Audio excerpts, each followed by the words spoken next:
CO Halito. Peace, cuz.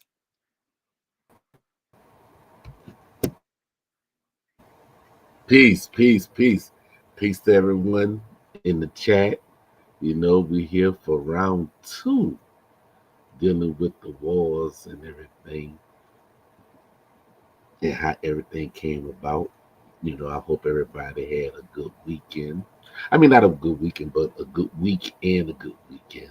You know, if I'm not mistaken, don't time spring forward today. I don't know. It may Yeah, be. yeah, time do spring forward. Shit. Damn, I guess with the so-called hit 12 o'clock is gonna be 1 o'clock. Damn. So you actually lose all day. What's going on, fam? What's going on, Wonderful Stone? What's going on with you?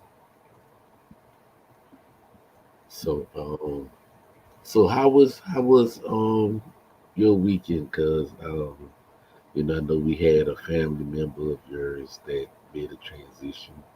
So, you know, we Yeah. I was actually had two family members pass away. Um, yeah, I just want to say rest in peace to my cousin Sherelle and rest in peace to my cousin John. We call him Butch. I love y'all. I'm gonna be in and out of the podcast. Today is about part two of the Yvmvse Seminole Wars, the misnomer Gullah Wars. So right now I'm about to pass the talking stick to my cuz for a minute. I will share this our disclaimer real quick. yeah, Did you have cousin Lashana, what's going on? did you have something you was gonna pull up on your screen? Cause I could pull your screen up now while I go get No, I uh don't have anything to pull up yet, cuz. all right.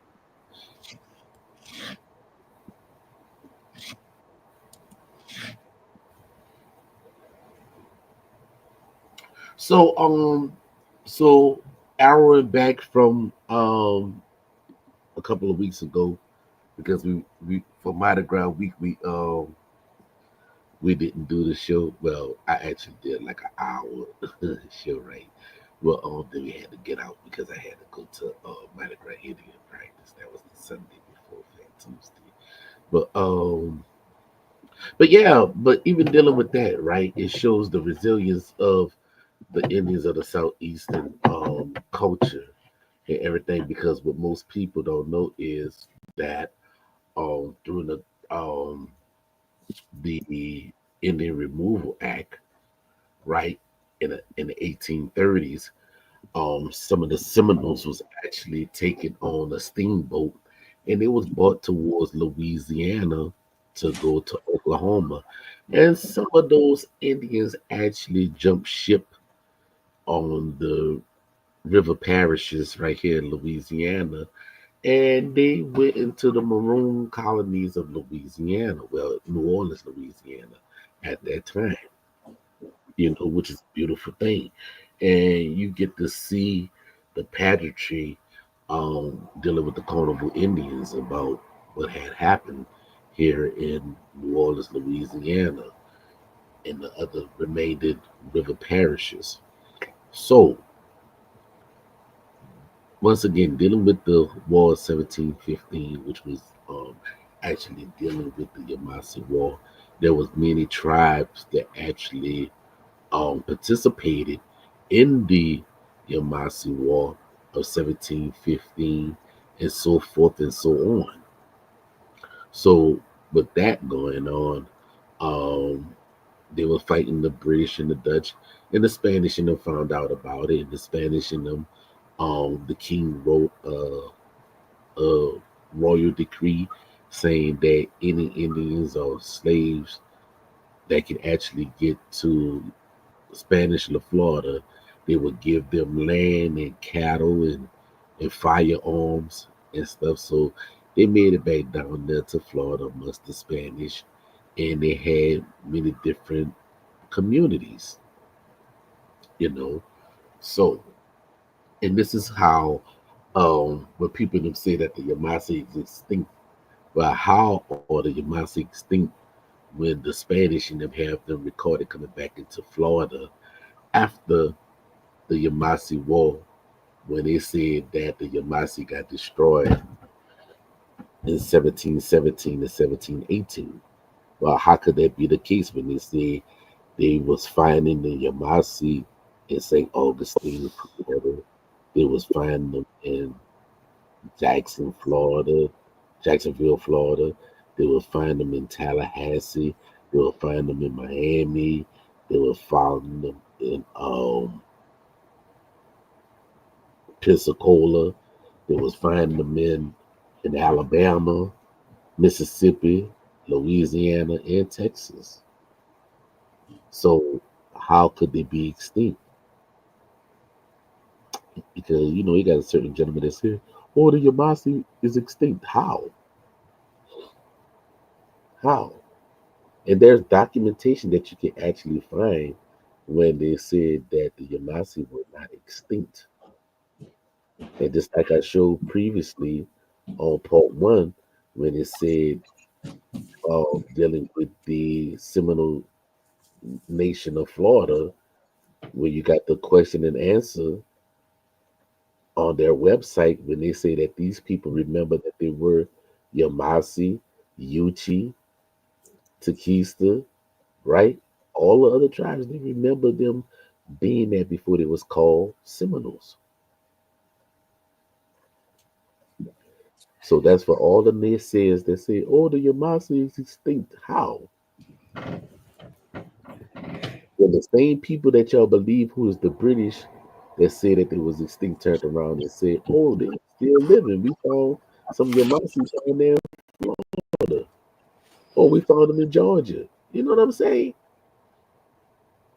So now you got to go ahead on and trying to change the name to trying to hide the fact that the Yamasi still exists in other tribes as well. Because once again, they only can kill you with paper genocide. But the people already knew who they were. So which one are you going to take? Are you going to take somebody who did paper genocide, or are you going to take the words of the people that fought against paper genocide?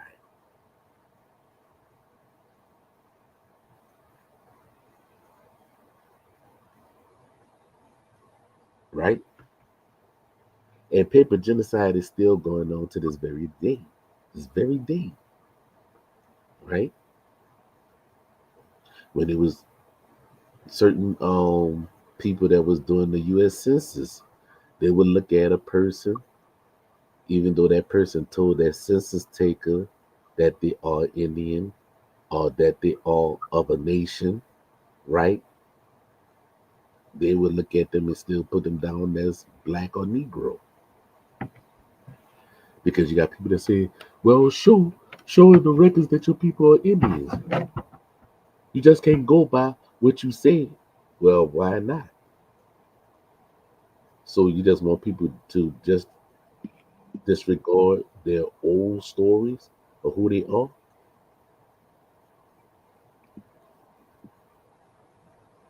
Right? Even if they tell you the customs and the ways of the tribal people, you still go be in denial.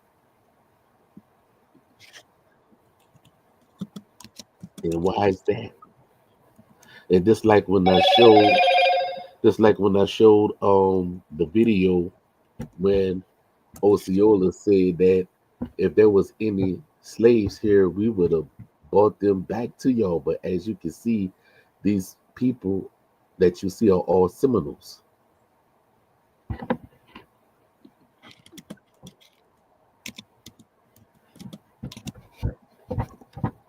But yet people don't do their due diligence.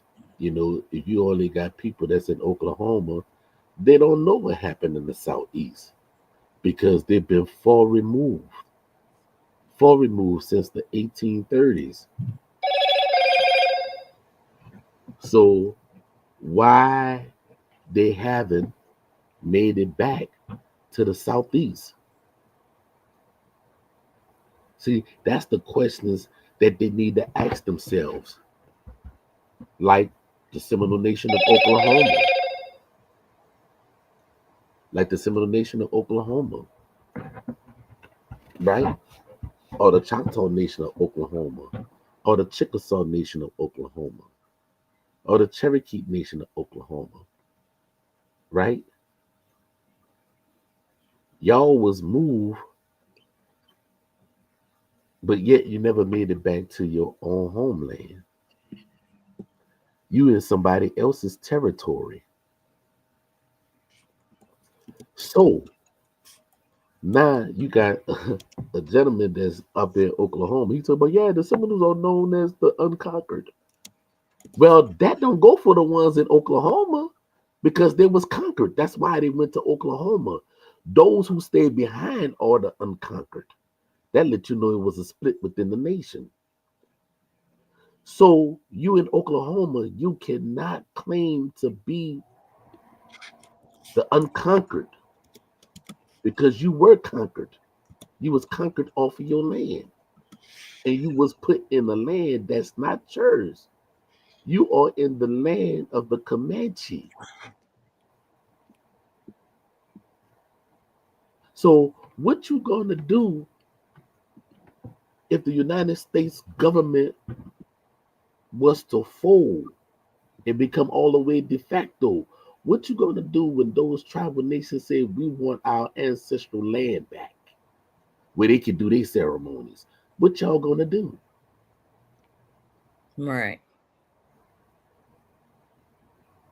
See, that's why nobody not really talking everything. Be like, okay, y'all over in Oklahoma. Okay, cool, fine. Y'all was removed. So how can you claim to be unconquered when you was removed?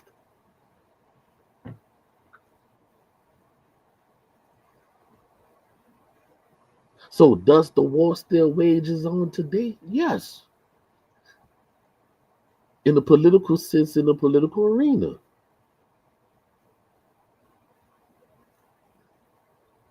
Because you have those that all of the Seminole who are not federal recognized. And then you have those who are traditionalists, those that are not traditionalists are federal recognized. But those that are traditionalists, they are not federal recognized. Just like the Mekasuki. The Mekasuki are not federal recognized. The Mekasuki and them became recognized through Fidel Castro in the 1960s. And they did a treaty. So the Mekasuki is recognized internationally, not federally, internationally known through Fidel Castro.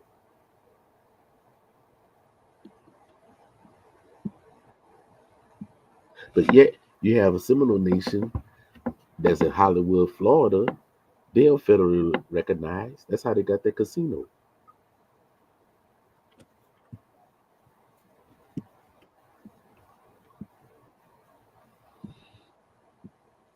Because once again, who does the casino belongs to? The casino belongs to the gaming commission because they got to report the earnings that they make at the casinos. That's what all tribal nations do when they have a casino because it's under the gaming commission.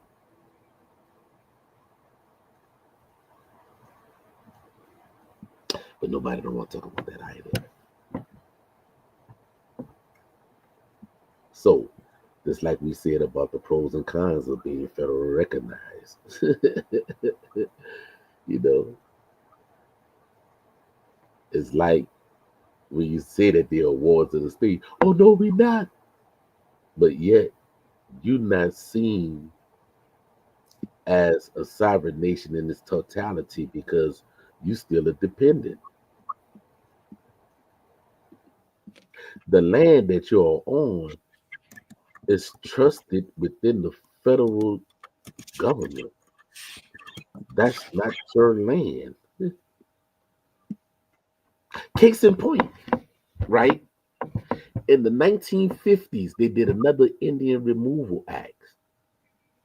This is how some of the Indians became known as urban Indians because they was moving people off their reservation. But so you got to ask the question, well, if that's supposed to be your land, how the United States can move you off of your land and put you in the urban areas? And now you became known as an urban Indian in the 1950s. But see, nobody don't want to talk about that.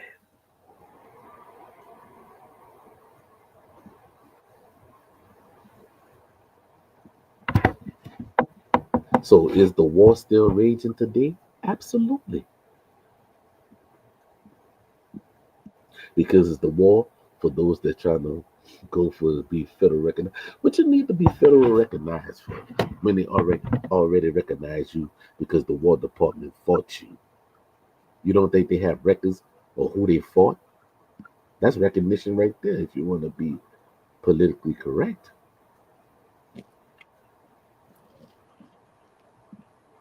A foreign entity already recognizes you.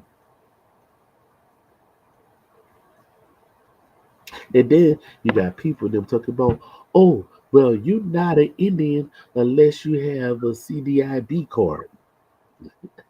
Right? That's some bullshit right there. Right? You, It, it, all you gotta have is one drop of blood. That card is just an outward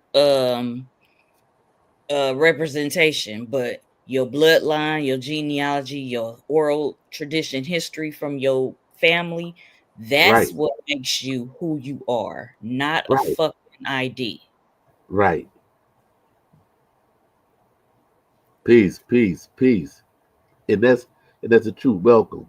Because how did the people identify back then? Right? You show me a clan that say, oh, you of this clan because you got a CDIB card. It don't Right? fucking exist. It didn't exist. It didn't exist. You know? That's funny how the table turned though, because the United States government needed recognitions from the tribal people. Now the tribal people need recognition from the people that wanted to be recognized. You see how funny that is? You know? It's really crazy. Like I was talking to you about, I had watched this thing about Zora Neale Hurston and Okay. how she wrote about indigenous people in the South. She wrote about um, hoodoo and folklore because the colonizers were trying to understand indigenous people of the South. Mm-hmm. And so she went there and she did hands-on work basically. First they had her like measuring people's heads and shit, doing archaeological work. Excuse Mm-hmm. me. And it just pissed me off because it reminded me because they wrote stories about our people from their fucking imagination because they wanted to push a narrative. Right. But she went in there writing authentic stories. She even went through some initiations uh, of people of the Americas, whether it was indigenous, Creole people, and then Caribbean people, which they are West Indian. So she went through all these firsthand experiences. But what pissed me off was there was a lady, her name was Julia uh, Peterkin. She's the one who introduced the narrative of uh, focusing on the African aspect of the Gullah people. Mm-hmm. And she didn't focus on the indigenous aspect of what we know as the Gullah people in South Carolina. Mm-hmm. And it really pissed me off because these people, when they say the pen is mightier than the Then the sword, sword. Mm-hmm. they wrote a lot of shit. And she wrote all these narratives of these Gullah people. And the premise of our video today is part 2 of the Yvmvse and the Seminole Wars. And Estamos, cousin Ella. right. Yeah. And then it later turned into the Gullah Wars. They focused on that. And what they did was they tried to focus on the African element. Whenever you try to take a people away from their land and say that they're from somewhere else, you take them away from their inheritance, their land, the resources and things of that nature. So I'm over here looking for some shit on this person. I got some bad words for her right now, and I ain't even in a good good mood, so I might call her a bunch of bitches, but Like you just did. yeah, she was a motherfucker because she made up stories, and even her colleagues was like, baffled by her delivery and what she was talking about, her content. But then later they embraced it because it went with the narrative of, you take the history of a people, you take it away from them, and then you say, oh, focus on this part. Y'all from Africa. So therefore, that's where you should go back to, in essence. So I'm over here looking for that. I just had to put that out there because I just got reminded about all these archaeologists that wrote shit that was not even firsthand or secondhand knowledge. Some of the shit they made it up. So I'm gonna keep looking. She did write in this journal of Southern history. It's like, how you gonna write on the Southern Negro Indians and you ain't one, or you don't have one to tell you the true history? So Right, that's where the paper genocide comes in at too. So right. I'm gonna be looking into that, and I just want to pass you back the talking stick because I just had to speak on her, and I'm gonna find some footage on her. Right. And then what most people in them feel to realize is that they bought more men from Africa dealing at that time than they did women. You know, um, and even in the movie that they have, Goodbye Uncle Tom, right?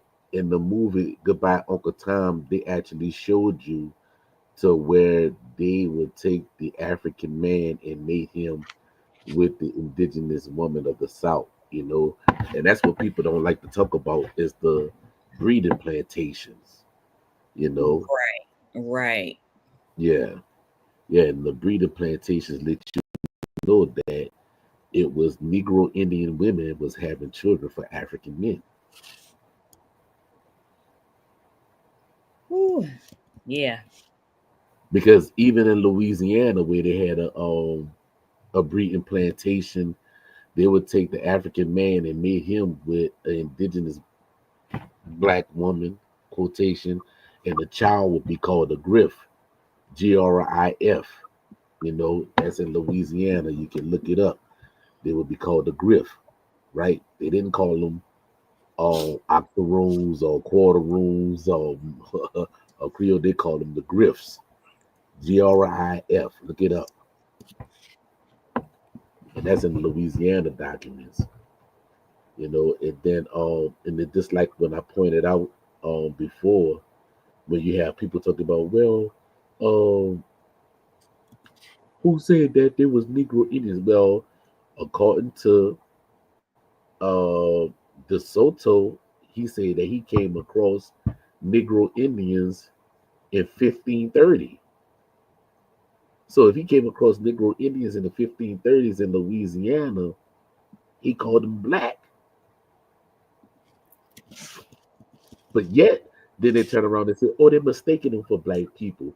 Well, how can you mistake them for black people if they didn't look like black people? You see? And this was before the transatlantic slave trade. This was in 1530. It is recorded. But nobody don't want to talk about that. You have all these TikTok gurus and stuff, and Instagram gurus, and Twitter and Facebook. You know what I'm saying? Like y'all not really doing your due diligence. You know, oh, Right. they have black people over here tell the African slave trade. Really? Because when De Soto and the Pasta de Leon was bringing tribal people from the mainland to Spain, they was being sold on the auction block as Negroes because they said they look like Ethiopians. And what people don't fail to realize is that at that time in the 1500s and all that there, before it was called the Atlantic Ocean, it was called the Ethiopian Ocean.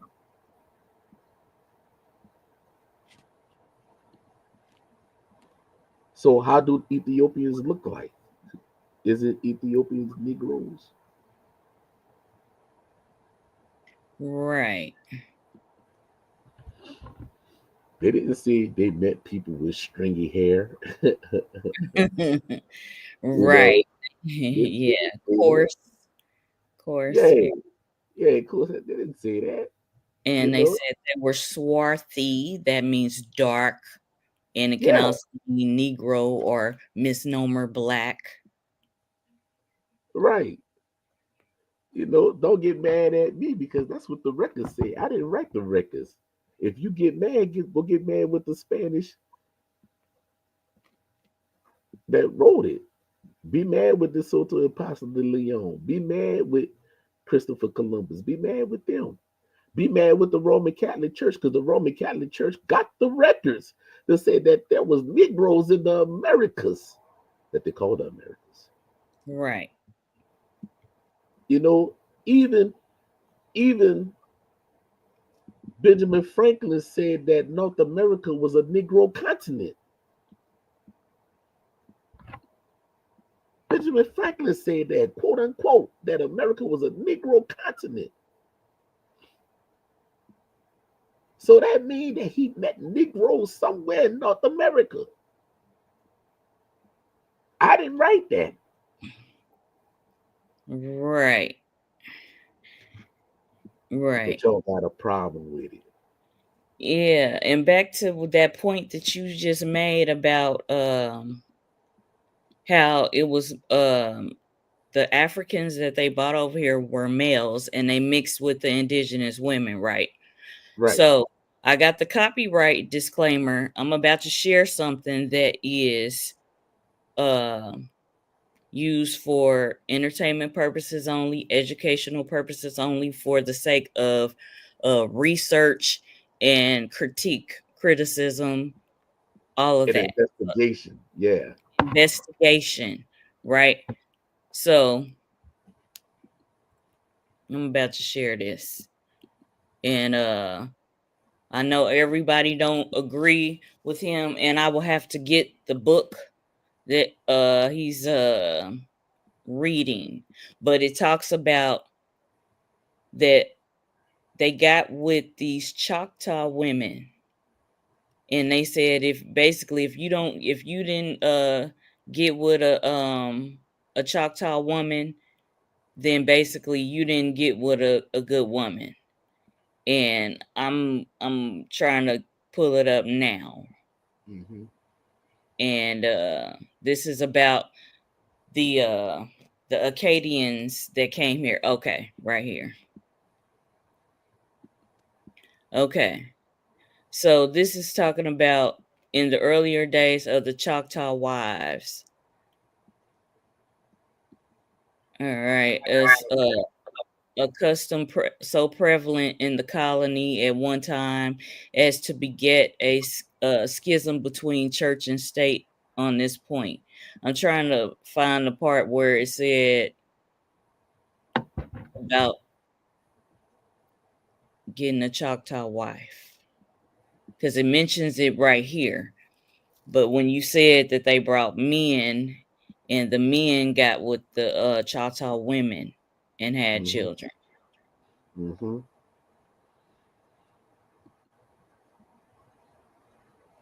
Yeah, it talks about their complexion, swarthy and bronze, Swarthy.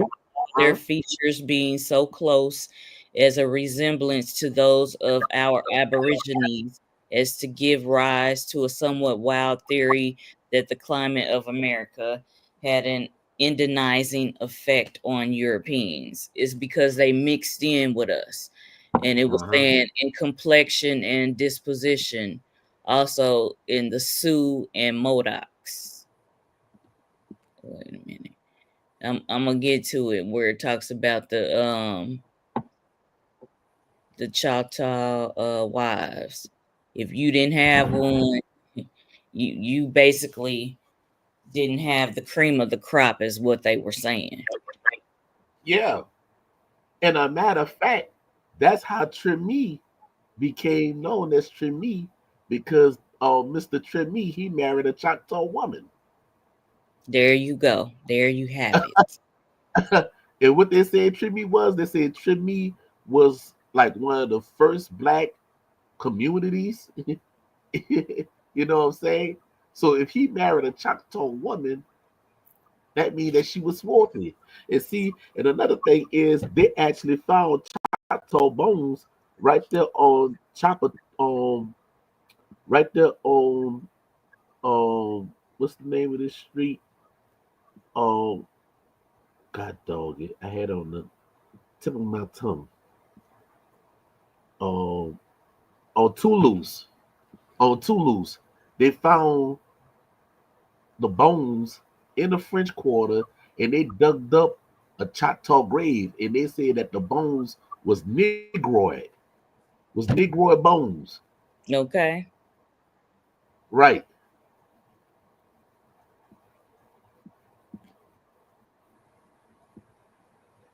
But hey, don't get mad at ChitoPa.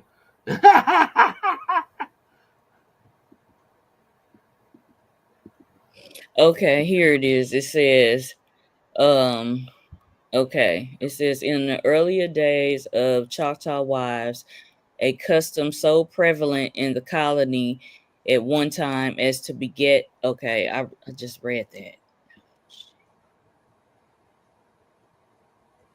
Oh, I'm gonna find that shit.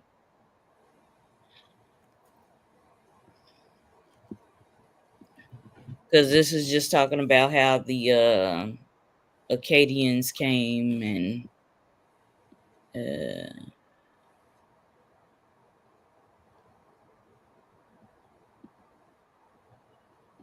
oh, okay. It said could get no better wife than an Indian squaw. He had better remain single. If he don't get a Choctaw woman for a wife, he would better be single. uh, Let me uh, 27. wow. Yeah, it says the it says the Cajun was as prolific as yeah, it's moving slow. Okay. It says the Cajun was as prolific as his Canadian cousin. In 1765 through 66, some 866 Acadians arrived here. This is talking about in Louisiana. In 1788, a few more came, making altogether perhaps 1,000, who today, after the lapse of less than a century, number at least 40,000, covering the whole western portion of the state. What is this? 227. I'm trying to go back to when he 27.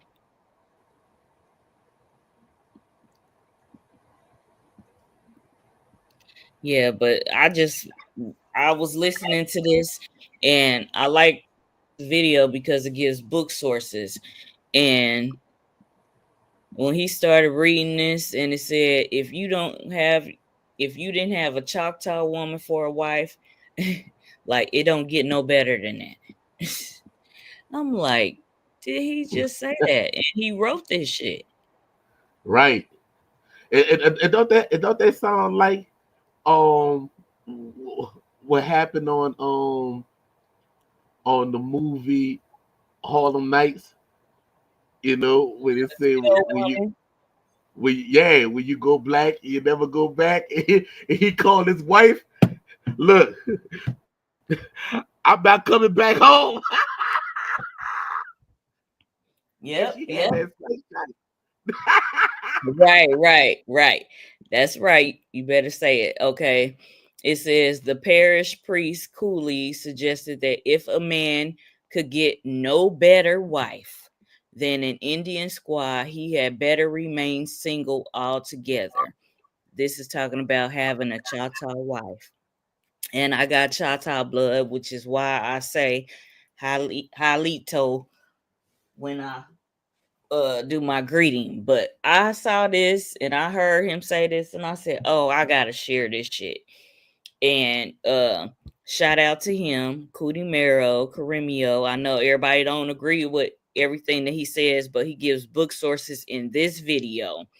So this is talking about the ethnicity of Cajuns, Acadians, Huguenots, Indians, Swarthy peoples. So he But, gives the book sources in this video. but you know there's something though. You know down here in the French quarters, you know that's who the governors, the mayor, the congressmen, and all of them there, they wanted an Indian woman to party with when they went in the proper houses. Yeah. Yeah, it's none like that brown sugar. That look, why you think they had that TV show called Brown Sugar, Brown sugar. huh? Sell and your why you cruise. think Say and less. Why you think D'Angelo made the song? Want no brown Right. sugar. And don't forget the Ooh. queen of salsa, Celia Cruz. Her moniker is Azúcar, means sugar. And she Yeah. always talk about the negra. So you And, better know. and then another thing, right, is that most people don't know that's the reason why Madam C.J. Walker had to come up with the crack cream. And she borrowed from another lady that predated her because Uh at first she used to sell this other lady's formula and huh. then she tweaked it and made it her own. So Uh the huh. lady that came before her is the genius behind the shit. Uh huh. Let's give Yeah. her credit. I forgot her name, but yeah, See, y'all yeah. didn't know that, huh? Uh huh. You learned something new. You learned something new. Go back and tell that. Yeah. Yeah, baby. You know, because they it was hard for them to compete with an Indian woman. It was hard. It was hard.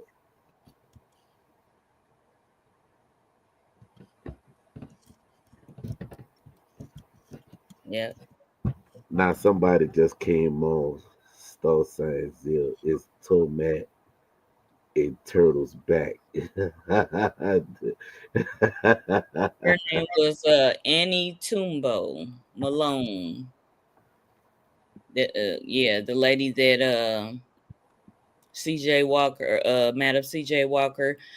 Yes, she sold hair products of Annie Tumbo Malone before starting her own line. So she got the formula from Annie and then tweaked it and became a millionaire off of that shit.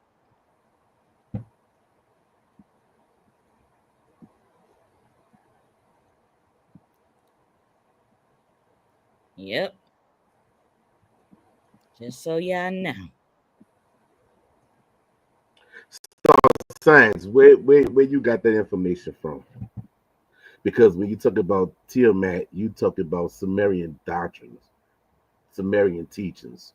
So that don't have nothing to do with tribal information over here in this landmass. You putting you making up crack information now. You're mixing things up. You're mixing up information that don't have nothing to do with one or the other. Yeah, peace to If Tiamat, Wanda. if Tiamat is supposed to be a serpent, how is it the turtle's back? Yeah, you gotta go off of your tribal nation story. If your tribal nation truly called it Turtle Island, then that's one thing. But if your tribal nation called it something else, like this is the land of the serpent. Um, you might want to look into this book, Return of the Serpents of Wisdom. Even though the Pink Man wrote it, he he kind of shed some light on the land of the serpent, and it's some connections behind that. So, Let me ask you this though. Do you know what was the land of the turtle? and we gonna get back on topic because whoever this is ain't really on topic. I don't know if they're a distraction or not. I'm still looking into that. The jury is still out on that shit. Yeah.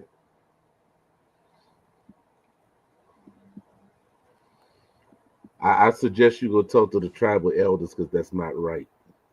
But Right. anyway, back to what we were saying. Back to the topic that's at hand. Back to the lecture at hand. Yes. So yeah, so I'm so that was basically dealing with.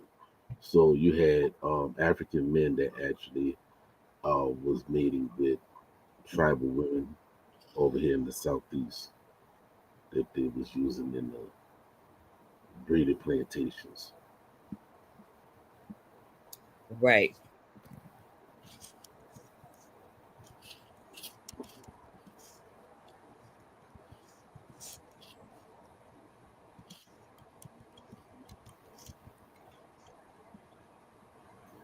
So yeah, so when they say swarthy, you know, the French and the Spanish in them, they kept accurate information. Yes, they did. And they also added some embellishments too. Right.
So yeah, the book reference, that's good to have.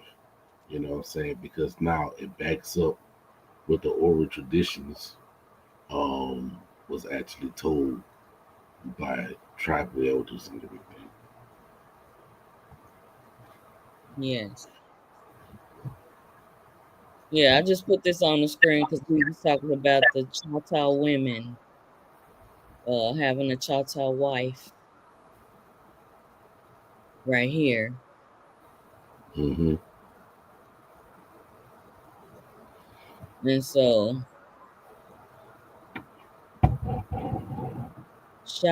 Ola, which is the crawfish people, right? Yeah, which also became known as Shata Ogla. Right, Right. right. And where is that at? And I went to I mean, my family's from Louisiana, but when I went to Grambling, I traveled to New Orleans quite a bit, and then I found out that some of my ancestors came through the port of Orleans back in the Mhm. day. So I went to visit a couple of years ago, and this is one of the pictures, but I have a picture at Congo Square, and at Congo Square, it has a plaque that talks about that Congo Square is actually Chata land, but they Right, focus on the Homa people. right. Which Uh, became known as the home of people. Yeah. right, right, right, and that's what. Yeah,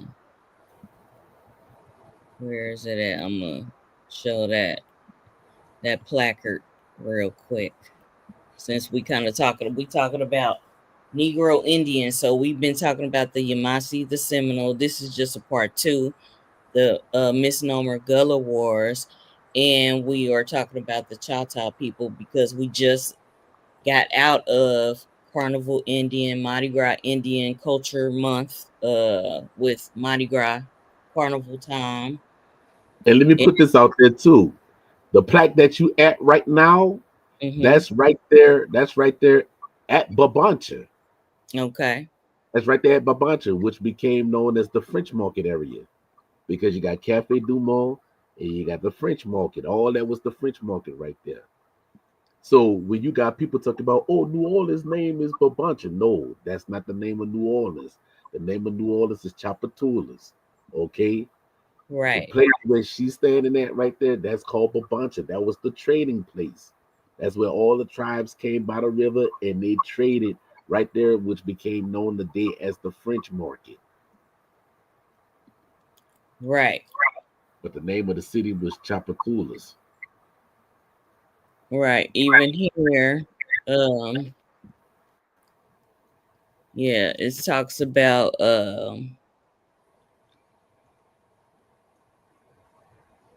basically that's one place where Negro Indians got to celebrate their spirituality at Yeah, where they Congo. did the green corn. Yeah, where they did the green corn at. Yeah.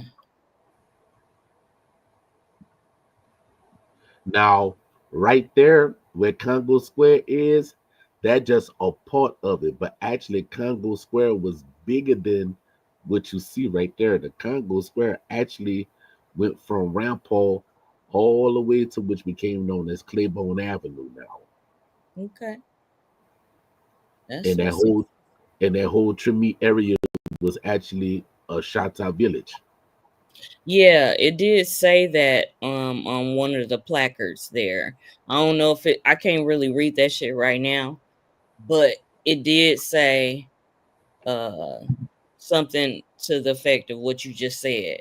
Yeah, And when I went there, because I'm a spiritualist, and I picked up some spiritual energy on those grounds there.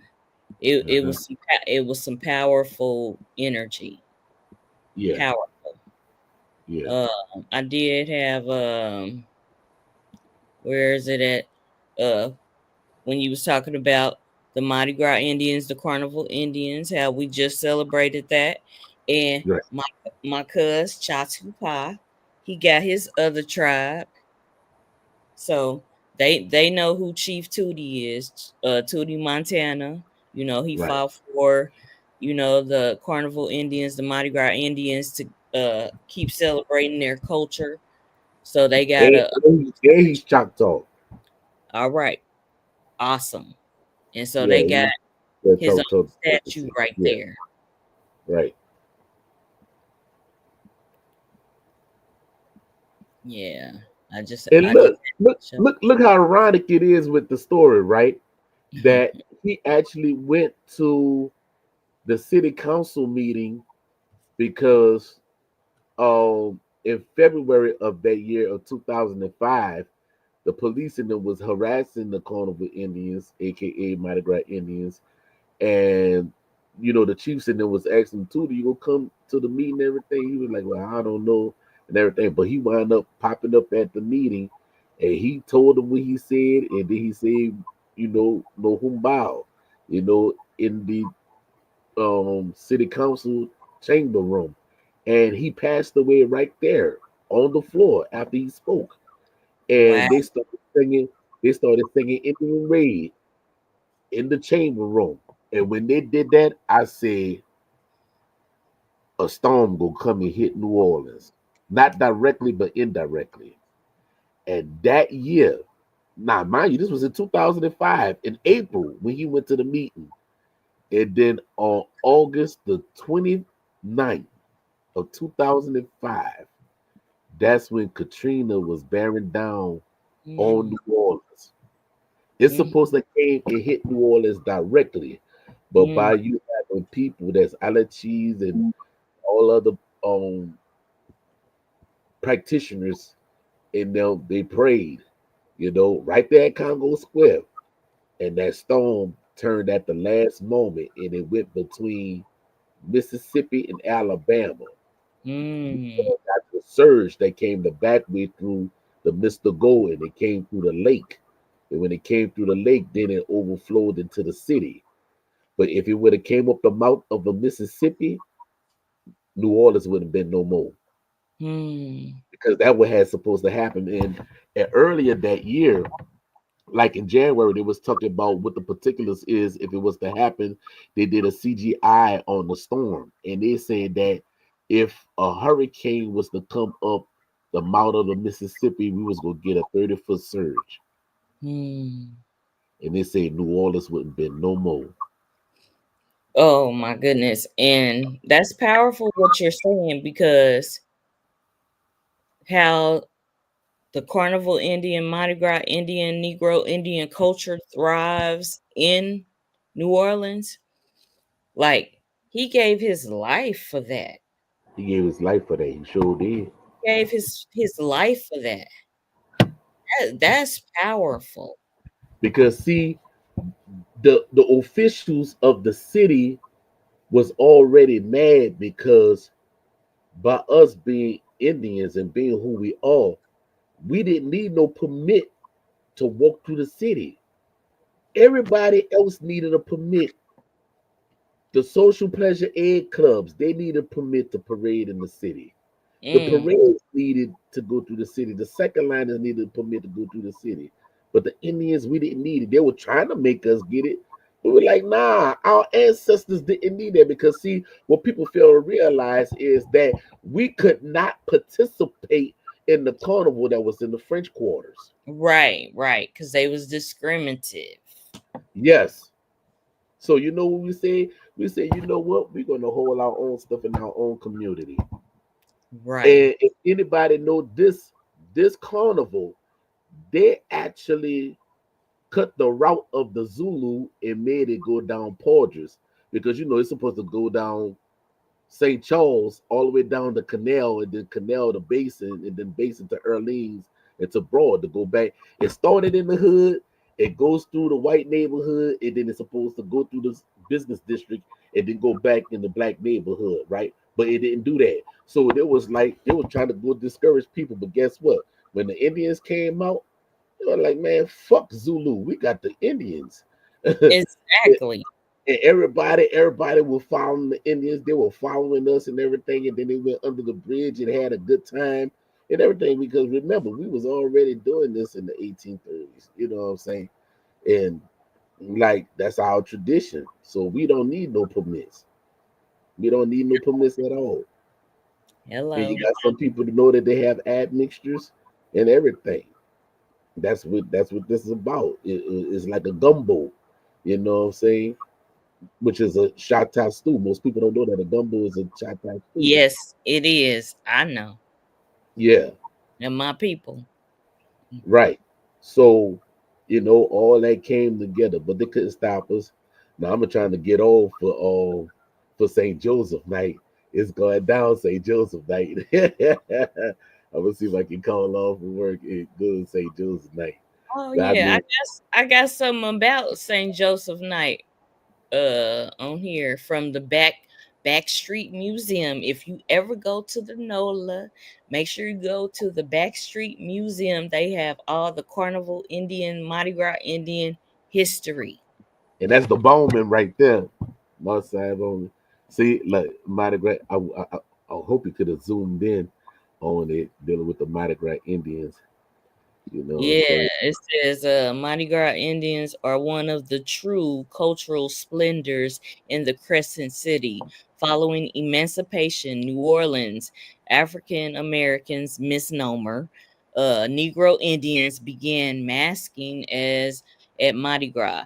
This practice had been prohibited during slavery. Many chose to honor Native Americans by creating feather headdresses and costumes in the tradition of the Indian suit, the regalia. All right. Uh-huh. New Orleans Indian tribes are Native Americans. All right. Closed groups of African American misnomer men parade in the elaborate costumes of feathers and beads that they make themselves. These groups are called Indians because their names refer to American Indian tribes and elements, including feathers and beads, motifs appear in their regalia. Masking Indian, as it is called, was influenced by the stories of escaped slaves and Negro Indians sheltered by the Negro Indians by the Buffalo Bill Wild West show, which wintered in New Orleans in 1884. There are also clear indications of African and Afro Caribbean influences in the beading and other decorative devices.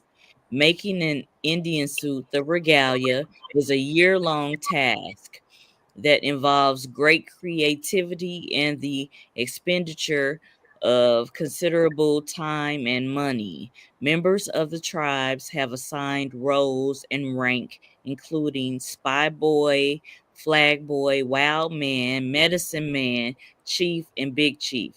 Tribes may also have a queen who masks. The music that accompanies the Mardi Gras Indians or the Carnival Indian gatherings is a potent blend of pre Civil War folk songs, classic New Orleans music, and the latest in rap and hip hop. Indian chants and songs using English and Creole That's patois. right. Mm-hmm. Yes, yes. Patois recall the traditions of each tribe and also refer to the past that sometimes included fights between the rival groups. The Dixie Cups hit song Iko Iko Ande was the popularization of a Mardi Gras Indian chant. Although their regalia can be extremely heavy and cumbersome, there are ritual dances when Spy Boy, Flag Boy meets Flag Boy, and two big chiefs face off in a ritual battle over who has the more spectacular Indian regalia. Some tribes use only percussion instruments, tambourines, cowbells, drums, and scrap metal, while several have combined their chants and drumming with the contemporary instrumental accomplishment and enjoyed commercial recording Right. success. And I got St. Joseph Night, St. Joseph Day right here.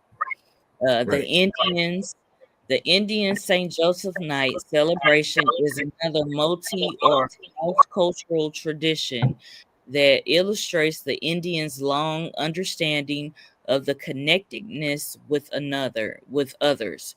The celebration of St. Joseph Day was a custom originally brought to New Orleans by also Sicilian immigrants. Remember, New Orleans is a pot of gumbo. All sort of swarthy people from other places came there through the port of Orleans, right? It Right. says a custom originally brought to New Orleans by these immigrants as an act of devotion to Saint Joseph, the patron saint of families, working people, social justice, and the church. Around the same time, the American Spiritualist movement noted for its beliefs regarding the existence of ancestral spirits, was gaining popularity and also associating itself with social movements such as female suffrage and abolition of slavery. New Hmm. Orleans spiritual churches, New Orleans spiritual churches. You need to Not go your to average church now. real one, a spiritual church that honored the legendary Black Hawk as a patron spirit of social justice, also honored Saint Joseph for similar reasons. In addition to the Saint Joseph Day tradition of constructing altars laden with food meant to keep famine at bay, was the tradition known as Tupa Tupa or Knock Knock. During this ritual, children dressed in regalia or used New Orleans jargon, they masked. In full regalia, the children knocked on the doors of the neighbors as a symbolic gesture of seeking refuge. The ritual so closely mirrored the enslaved Africans. It was also Indian slaves, not As only well. Right. small African slaves, but it was Indian slaves. All right. Right. It says that uh, they knocked on the doors of neighbors in a symbolic gesture of seeking refuge. The ritual so closely mirrored the enslaved attempts to seek refuge from their oppressors amongst the American Indian tribes.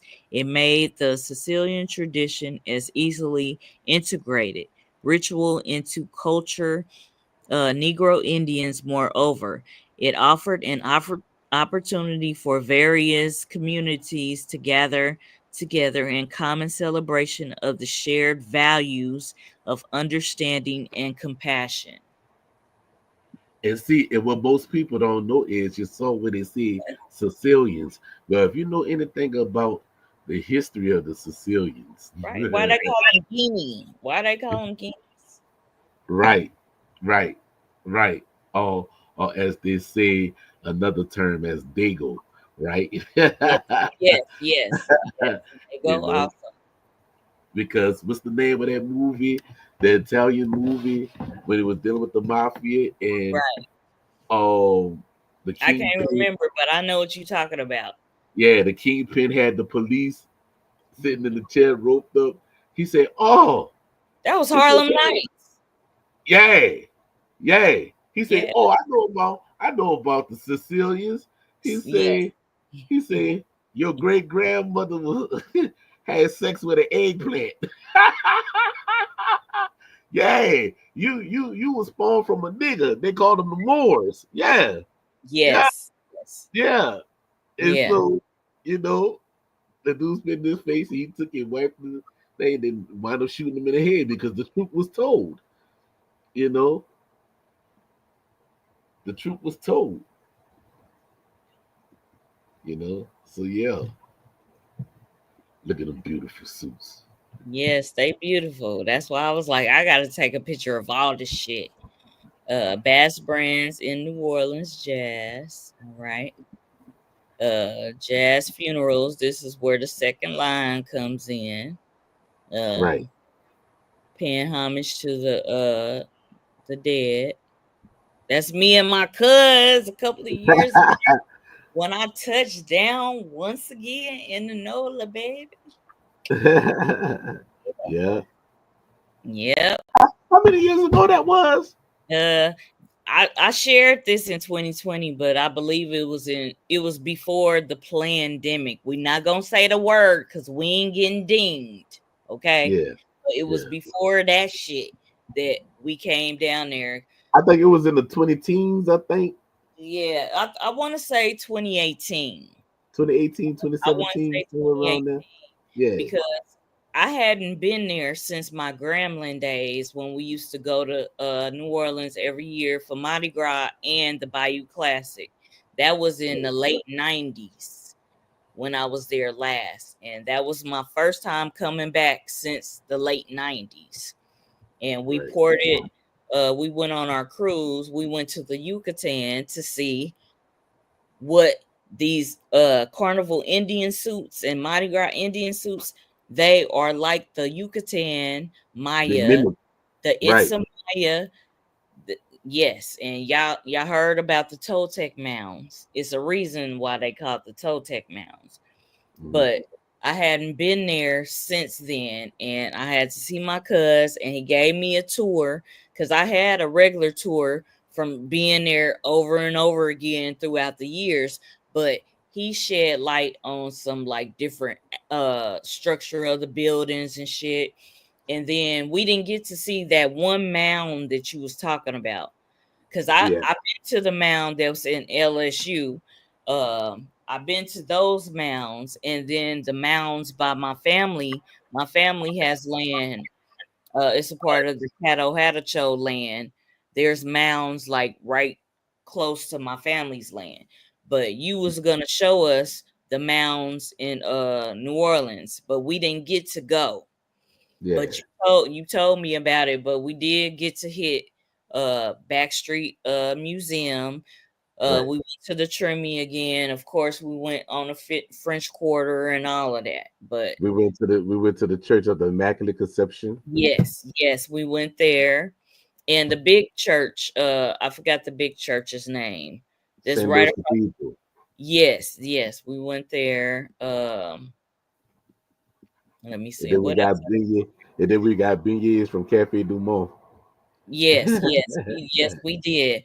And I also went to Marie Laveau's house when she lived on St. Anne. So this is Oh, St. Marie Anne. Laveau's Right. house. Uh that's her house. I went Yep. to her Platoon. yes, her tomb. I went to her tomb. I'm gonna show that real quick. I went to her tomb. And this was when I was in Congo Square at Louis Armstrong Park.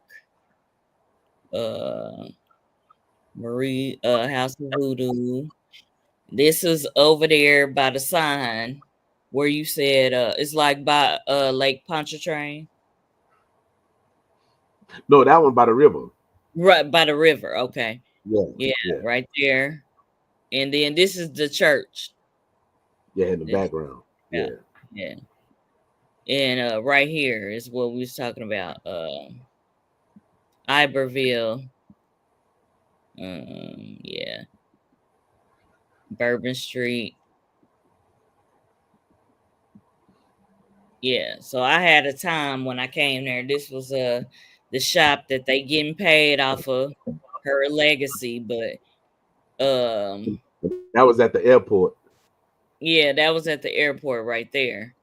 Yeah, But yeah, this part is what I was gonna show. This is at Marie, quote unquote Marie Laveau. It may be her daughter's tomb, but this is one of the St. Louis cemeteries. Uh Missouri used to be a part of Louisiana, so they got St. Louis Cemetery 1, 2, and 3. right, So St. Louis, where I live in Kansas City. So St. Louis, they do a big Mardi Gras shit too. So, right, but yeah, so it's rich Negro Indian culture and spirituality. right. All right. Um, but yeah, um, today And has been even right here, you can see how the suits are made. where you talking Right about here, right here? yeah, on the Yeah. flyer. Yeah, Yes, yeah. exactly. And those are from the Itza Maya and the yes, the dark skinned indigenous people of South America, Central and South America. They So when also you got people talking about, oh, they're trying to look like us, like, no, y'all don't even much just like the Isamaya. You know what I'm saying? you see, don't they look ain't they dark brown like us? Uh Yeah, huh. yeah. Uh huh. So it's like don't play. They are dark brown, what they call negro. See, look at his face right there. Look at his Mm? face right there at the end. Look, all right there. Look at his face. But Oh people yeah. trying to lie and say that was paint. Right, If it was, right. That's if it was, and even they listen, tried to say that about even in Akbulan. They tried to say the Egyptians, the Kemites, that was paint. They only had that color paint. They always saying that shit. like I'm gonna say this: if it was paint, it would have been blue.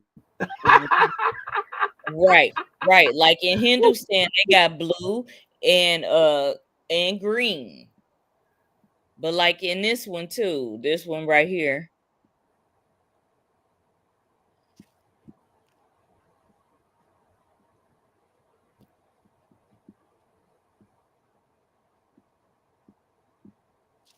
I did share. It has some other pictures. Let me find the one that had the other pictures with it.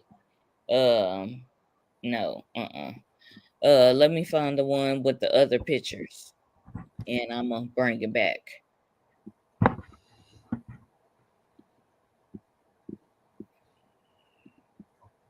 But I had one that showcased all the pictures.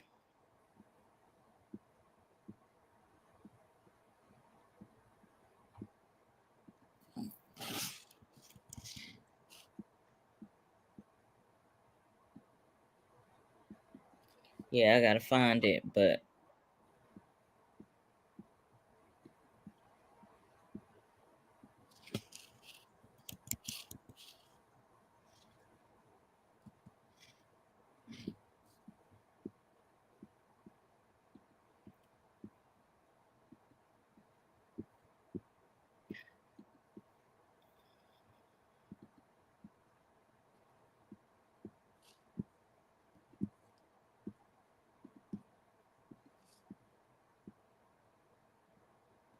yeah, right here. Yeah, the dark. Look at this. Y'all can't mistake this shit right here. Right, He looking rather fucking swarthy and dark. right, Very much so. right, Oh, right there. It ain't no fucking denying this shit right here. Like, right. They ain't no how paint. somebody gonna deny this shit? I want to know because you can't mistake this for somebody else.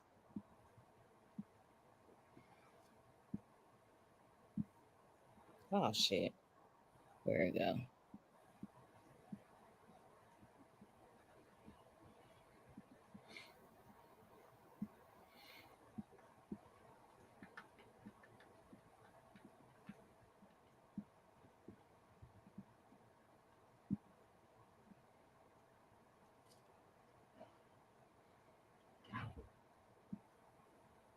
Hey, yo, chill out. Let out. Let out.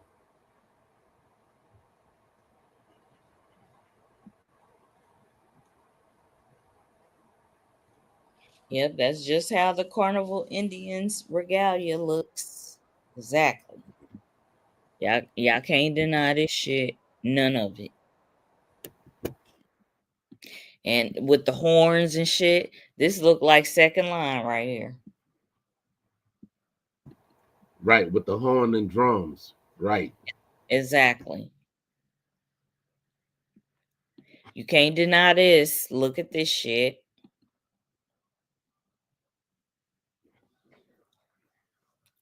Definitely can't deny this shit. With the skulls, how we reverence the ancestors, not only in New Orleans indigenous culture, Negro Indian culture, but the other part of the Americas, they reverence the skull for the ancestors too, in Central and South America.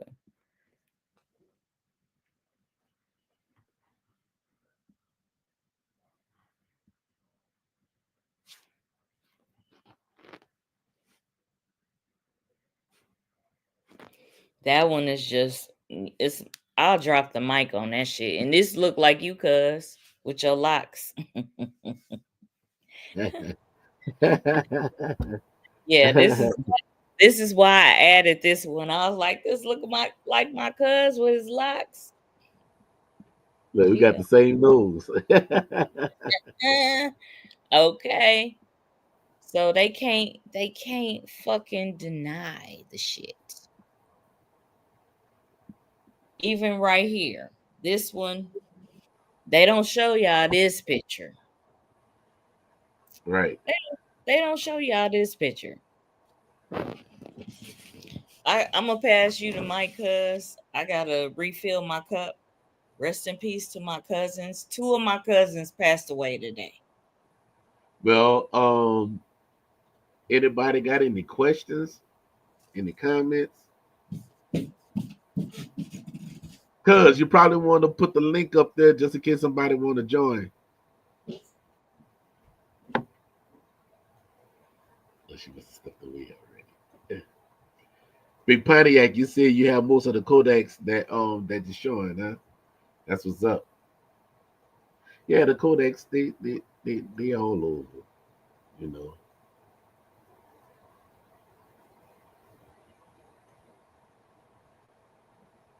Yeah.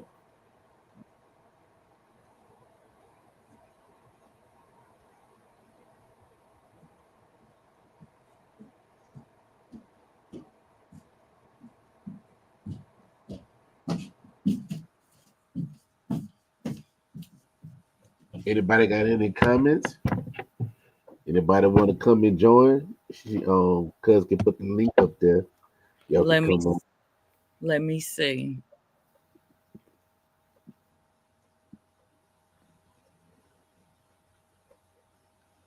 Yeah, I have cause y'all know I'm a spiritualist. Some call me a Alachi or a Pisatima, a seer or a mystic. I have some oracle cards that are patterned after those codexes that you saw Big Pontiac. So I do this. I do this shit. Check my fucking resume. Yeah, she do. She does. And she's good at it too. Thank you, cuz. Mm. I'm gonna see if I can pull some up. Uh, but I don't see no questions. I just see people making comments.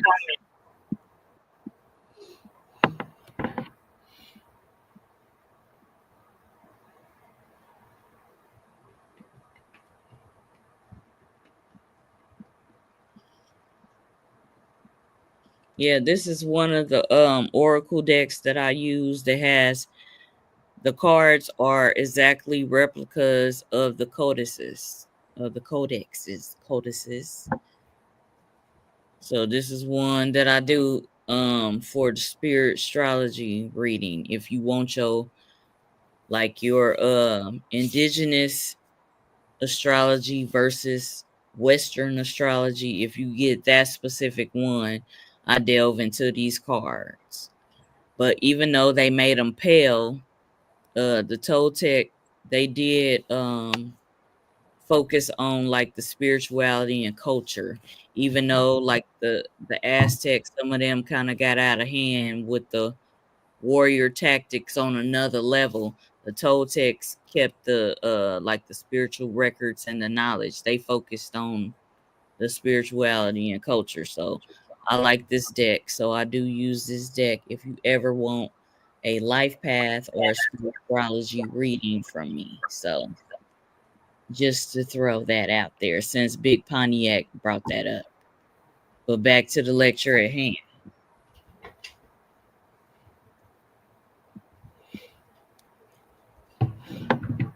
And we did So show a video about John Horse and the Muskogos and how a whole town in Mexico is dedicated to warrior chief John Horse. Uh, since we are talking about the Yvmvse Seminole Wars, misnomer the Gullah Wars.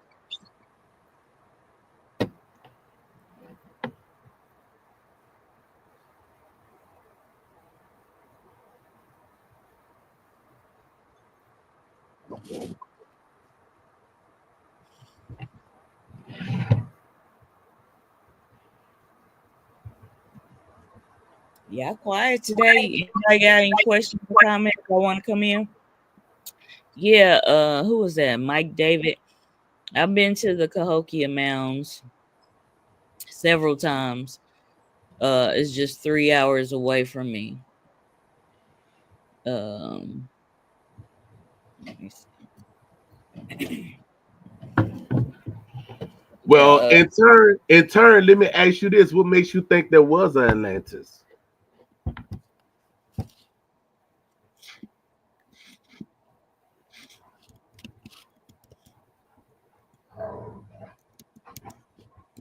who was saying that? Atlantis is an allegorical theme. It's just talking about a place where our ancestors was on a whole nother level. It's describing them being on a whole nother level of spirituality and culture.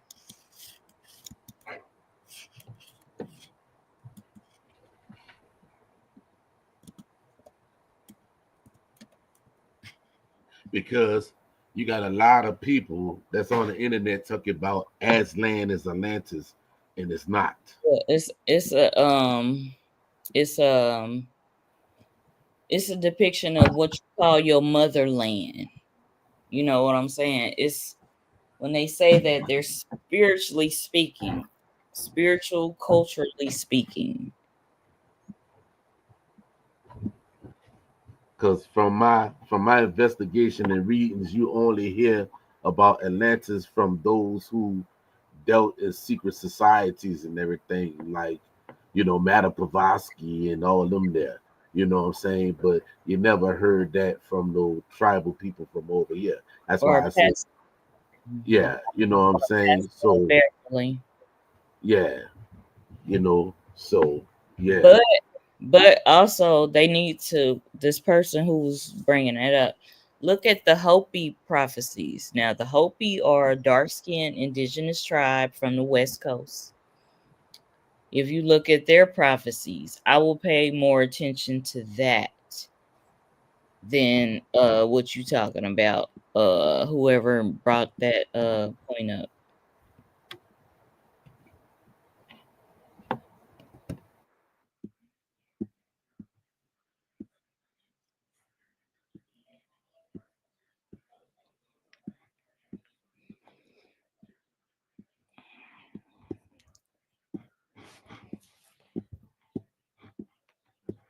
Yeah, he was talking about Cahokia.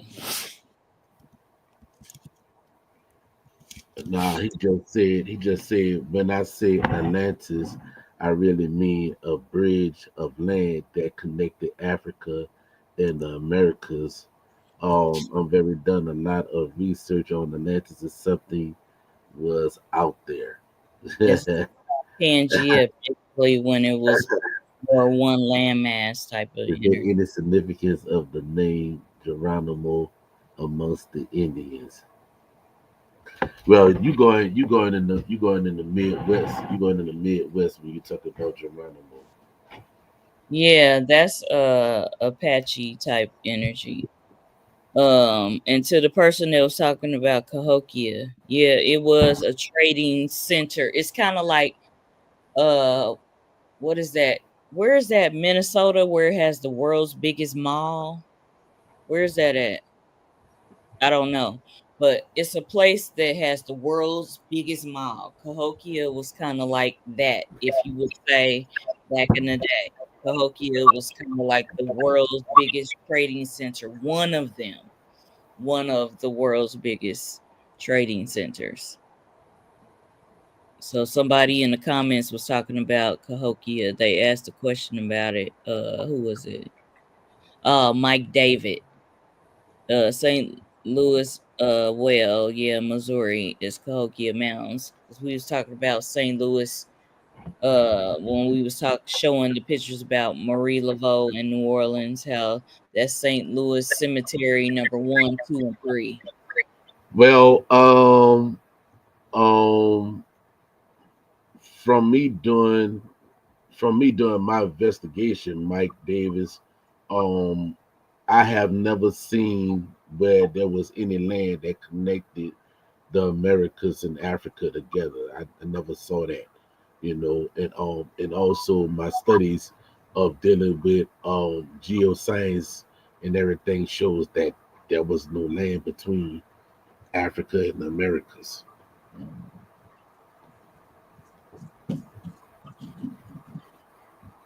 which became known as the two continents. There was nothing between there.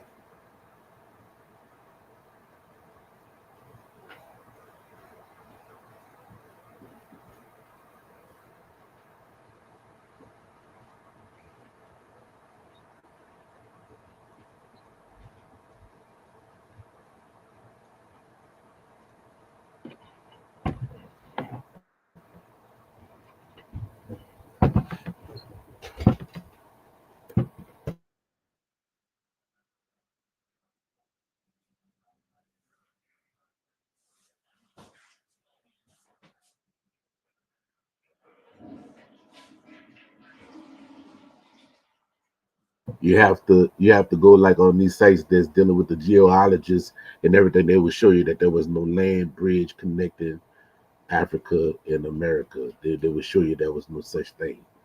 So, and these are people that study the ocean floor, dealing with geology.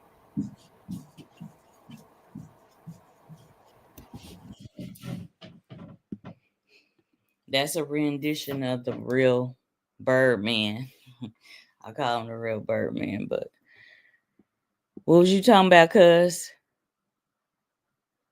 No, I was telling them that you can actually go and look at the geologists on webpage and everything where they actually speaking about um what's going on with the planet and everything. Just like they found out that Africa is not a stationary continent because it's splitting right now as we speak.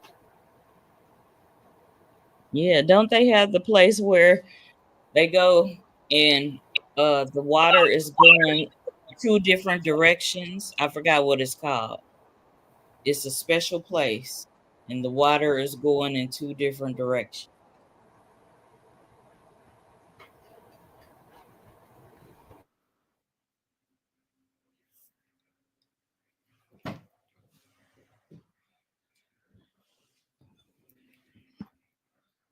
Cuz you there? I'm here. Oh, okay.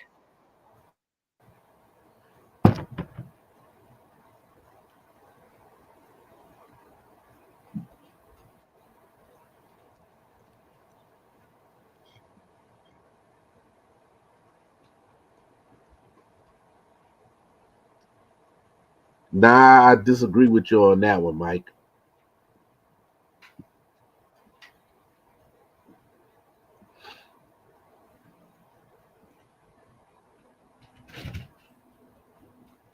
I mean, that's just Because speculation, Mike.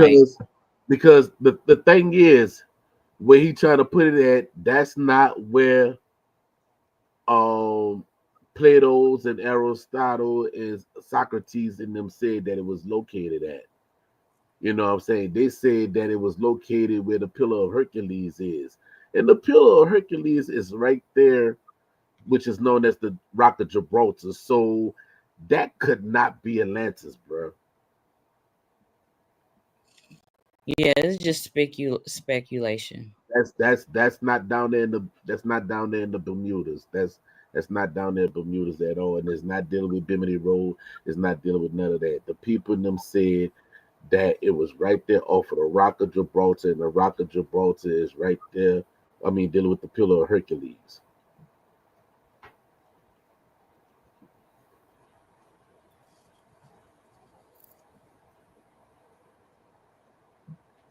And that's also was a story that was made up because they were talking about the fleet and them that was made to go fight against the Greece and all that there and everything. So, you know, my cousin broke all that down on Facebook, broke up that whole ideology of Atlantis.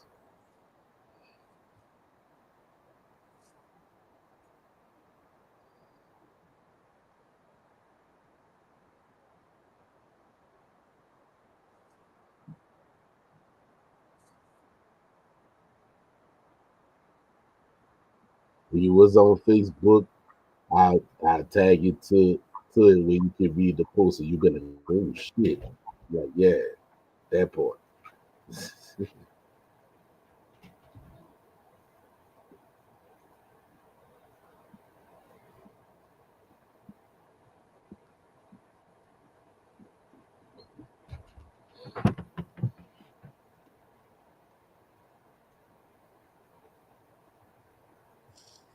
Yeah, Wonderful Storm. The Hopi have a lot of prophecies. They got books on some of their prophecies. They don't share all of them in a person, but some of them are private. But they do have some prophecies. Who is that? Yeah, Wonderful Storm.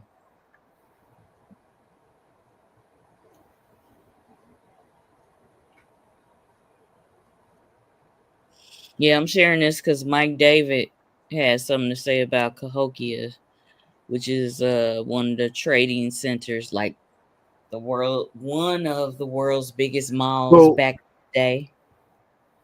so Mike, what other people that's speaking on it? What other people? You say of course there are more people speaking on it besides Plato and Socrates. And who these people are? I like to know. So now I got to put you on the interrogation spot. Now I like to know who are the people, when, where, how, and why. And then any of the tribal people that say that, who from any tribal nation that said that. I like to know this, David, Mike, David. I like to know because I know my nation didn't speak of it, and many other nations of the southeast never spoke about it. So I like to know.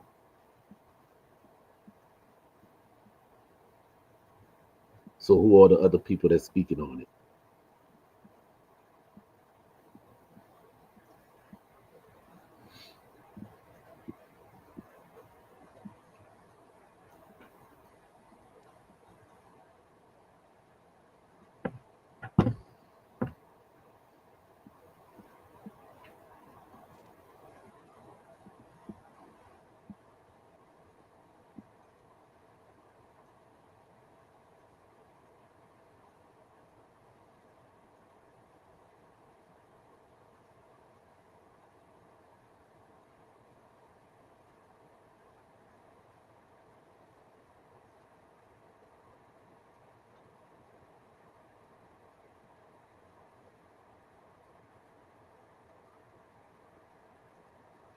And then Plato and Socrates, they quoted a lot of dark skinned indigenous people. They stole He, from a lot of dark skinned indigenous people and added their own shit to it.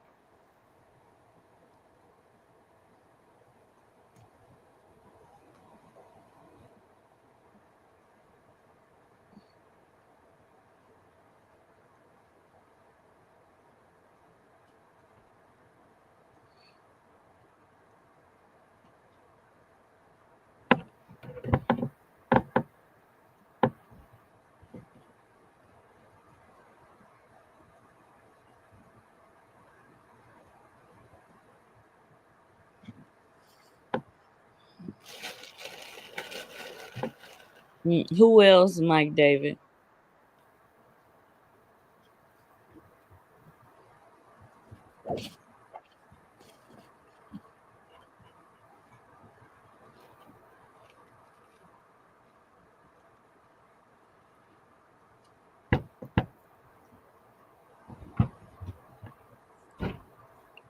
Who's texting you? Cousin LaShonda? no, I'm reading. I'm reading what David said. He said I got to Oh, look book in this book I got, and it got the sources, but um, I'm necessarily saying that the Indians or the indigenous people, I'm saying the people from Atlantis populated some eastern hemisphere. Says who? Says who? Says who? Says who? What is the meaning of the word Atlantis and what is the origin?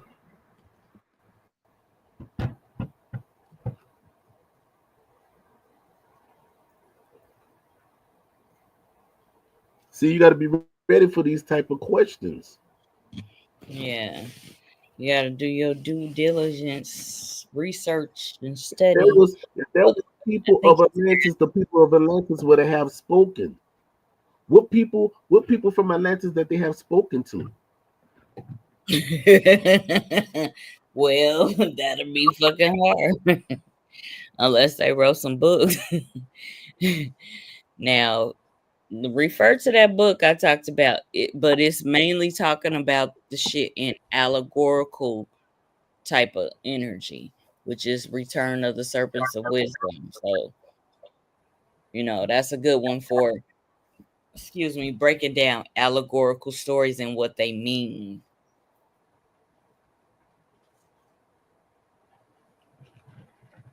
Because if I want to talk about the people of ancient Kemet, I know that the people of ancient Kemet is right there in Mali and also in Sudan. So that's why you don't see no real Egyptians in Egypt because they migrated out of there before the fall. So if you want to talk to some real Egyptians, you got to go to Sudan and you got to go to Mali. So Right. if you have people that say they are Atlanteans, then where are they? Well, they Plain say and simple. they say that they like dispersed, kind of like how the Isamaya migrated and dispersed, but they call it something different. They don't really call it Atlantis. It's a That's an allegorical term, Atlantis. So you But the got to thing do about the research. but the thing about the Isamaya, the Isamaya is still here. Right, right, right. I'm just making a point to Mike David that it's a allegory. So you got to find out what is that called today, like in this allegorical story. Because I know I'm standing here, I'm sitting here, you sitting here. So that's enough.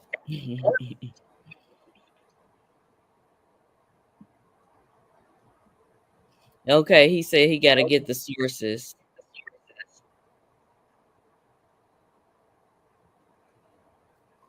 He's saying they went to the Eastern Hemisphere.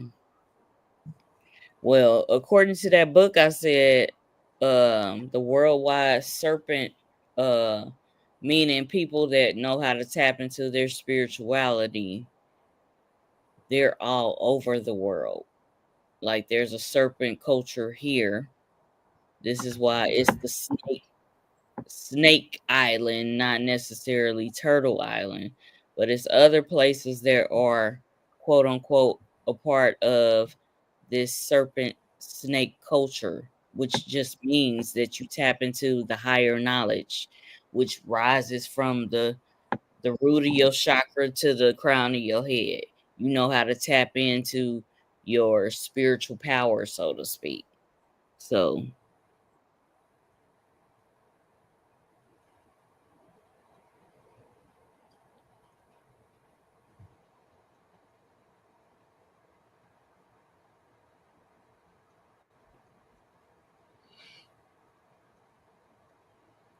See,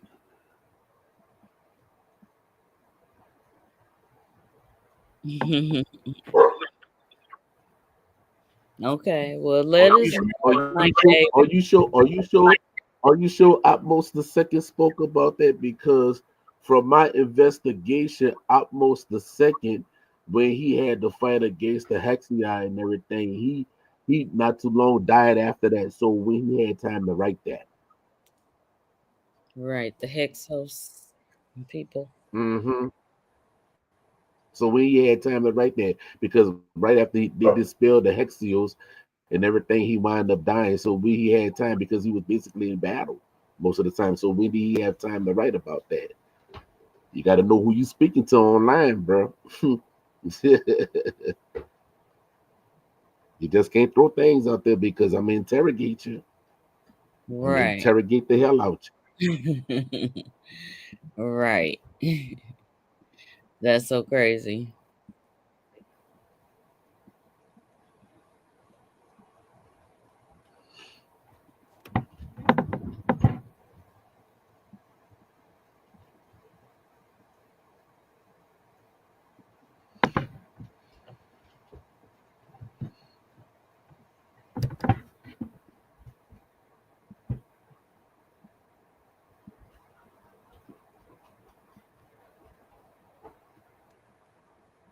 because it's getting to the point to where you got a lot of people that's coming out there and they're saying a whole lot of stuff. You know what I'm saying? And nobody don't ever question what they say. My cousin and I, we bringing sources and stuff.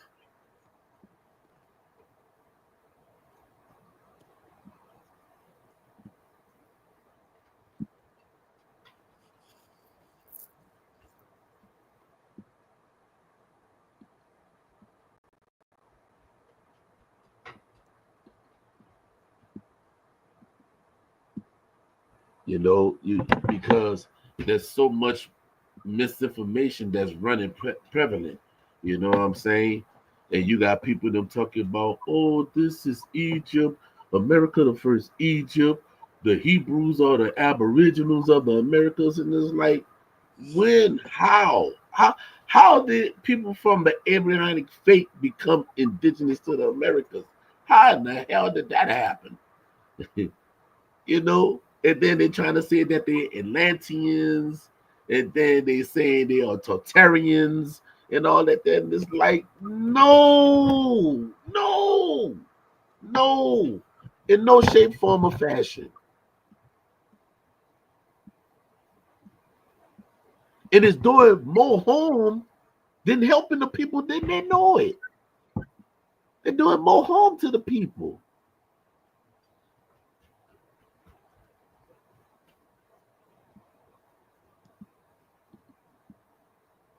You ain't hear no Bohemian people say that that's Atlantis. You ain't hear no Bohemian people. I know Bohemian people personally. Me too. And they never said that. You got to talk to the indigenous people. I get to talk to the indigenous people of the Caribbean islands. I get to talk to people in South America.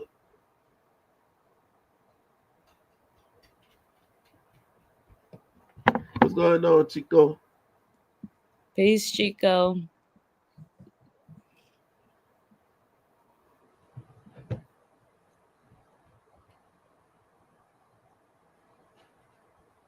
You got people writing books talking about New Orleans Babuncha. Who the fuck told you that New Orleans was Babuncha?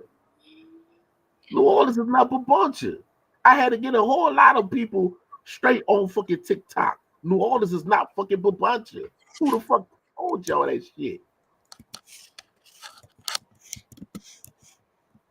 The Wonderful Storm said something about the Muskogos. And cousin Al was on here because he has a connection to the Muskogos too.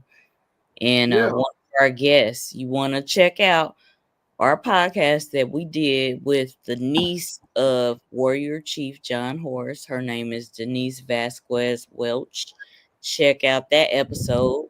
And we talk about John Horse. Her ancestor was actually John Horse's sister.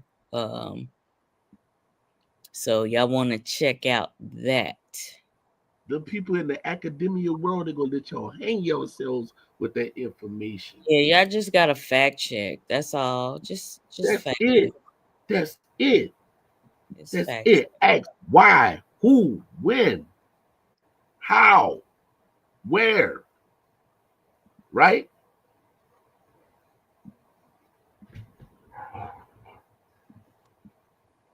The Atlantean people would have came and said, oh, well, this happened to us. This such and such happened to us, right? Before there was internet, before there was anything called the internet, right? Because if I'm not mistaken, I don't think they had the internet in 1991. I don't think they had it. like Instagram and Twitter and Facebook and Black Planet and all that. They didn't have that in 1991. That's when I came. That's when I came. That's when I College. came out of. They had that shit in college. That's when I came out of high school in 1991. And Yeah, I graduated remember. in 91 and they didn't have that shit. Yeah, I remember. I remember from my alma mater, right? The teacher in world history class, right? I fucked his head up because for our second semester, he was like, "Yeah, we're going to talk about the Incas, the Maya, and the Aztecs, right?" And so when it got to the Mayans and everything, he said, yeah, the Mayans disappeared and nobody don't know where they went at. And I started laughing, right? I started laughing. And he was like, what you laughing for? I said, you said that we not here. I'm like, what Right. you mean? Right. I had a philosophy teacher at Grambling State University. He was like, if you are going to be in this class and you are a diehard Christian, you might want to withdraw because I'm about to reveal some shit to you that's going to blow your mind. Yeah, so I feel you on that one. Mike, you just said the story is Atlantis got washed out. New Orleans had a fucking flood dealing with Katrina. I'm still here. Okay.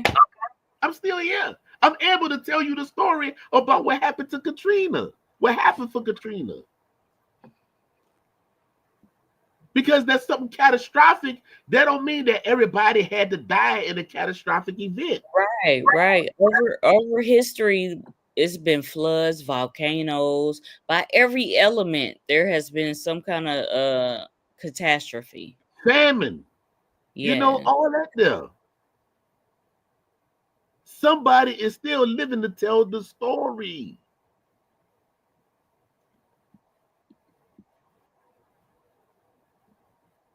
How you think they got people that still to tell the story about the volcano of Pompeii? Hmm.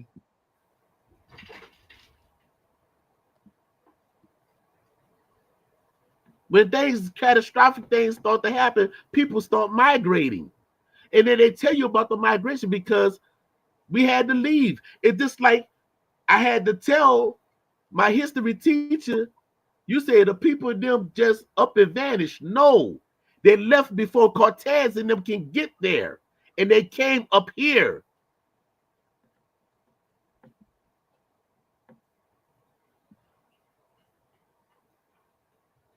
But what I'm saying to you, Mike David, what you's not understanding is if they migrated to the east, the people still will be there to tell their story. Nobody is not telling that story. The only way you got that story about Atlantis is through those who deal with Gnostic and eccentric teachings. And outside them teachings, you're not going to hear that shit nowhere fucking else. Right. You're not. It's esoteric, it's allegorical. So just take with it like what helps you navigate in life and leave the rest alone. It's like you gotta cipher through the bullshit type of thing. That's what you gotta do. The people would have been telling their story and it would have been on the outside of the Gnostic teachings and esoteric teachings. You only hear that dealing with that. Nowhere else. Nowhere else. You didn't hear the Mayans speaking about it. You didn't hear about the Incas speaking about it. You didn't hear about the Aztecs talking about it. You didn't hear about the Yvmvse talking about it. You never heard about the Tequista talking about it. You never heard of the Timucua talking about it. You never heard of the Shata talking about it. You never heard of the Chickasaw talking about it. You never heard of Biloxi talking about it. You never heard of Yama talk about it. So you never heard no Zulu talking about it. Or Quezon, the Quazan. You never heard the Quazan talking about it. You never heard the Malians talking about it. You never heard the Songhai Empire talking about it. You never heard none of the great empires ever talk about no motherfucking Atlantis. You haven't. You never heard of the Dogon talking about Atlantis. And I know some Dogon priests. I met him in 2010 at Poverty Point. Oh yeah, I've been to Poverty Point too. That's Nagas. what I'm saying. Because if those people that you said are Atlanteans went to the east, which will be Africa, right? If they was in Bermuda, and they went east, that means they went to Africa. Some African culture would have spoke about it, right? Because here it is. If it happened in Bermuda, isn't west coast of Africa is more closer than Bermuda than what it would be in Egypt? How did it skip the east? How did it skip the western part of Africa and wind up in Egypt, which is on the northeast? How did that happen?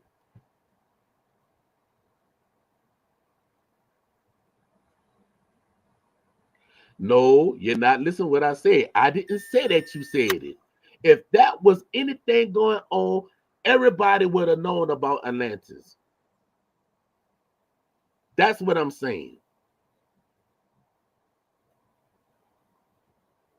That's the only thing that I'm saying. You misconstrued what I'm saying, bro. Listen to what I'm saying. Not only did I say that, but I also talked about those empires that's on the western part of Africa. If those people left the Bermuda, as you insinuated that was Atlantis, then why the West Coast people, right? Why the Ghanaians don't speak about it? Why the Kizi don't speak about it? Why the Ashanti don't speak about it?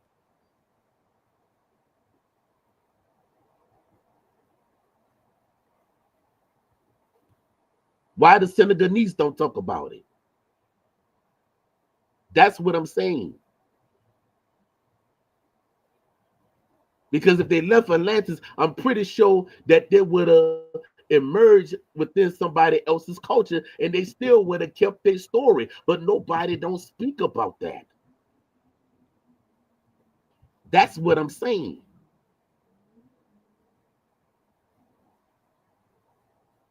That's what I'm saying. You only find that information that's dealing like with Madame Blavatsky and all them there that was dealing with the so-called their mystical schools.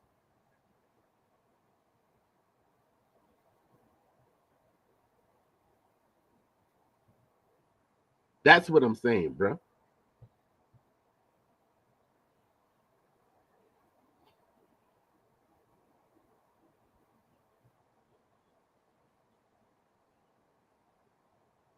Because now what wind up happening is when you get Plato said that he got it from the Egyptian priest. Well, you got to ask the question, well, who was the Egyptian priest? These people would have migrated from West Africa to Egypt and other countries.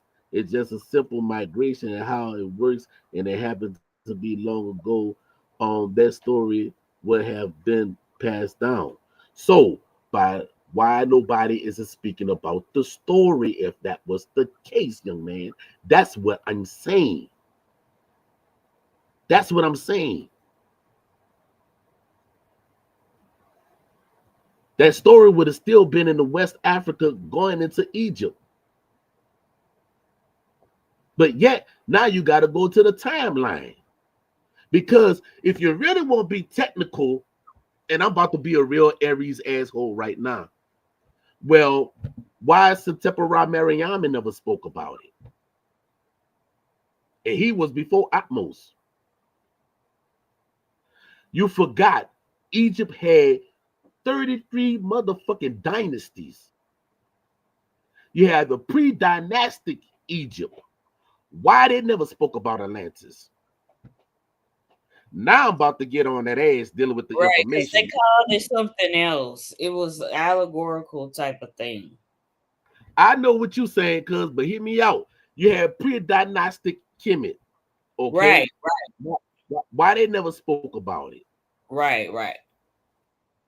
You got the old kingdom and you got the new kingdom.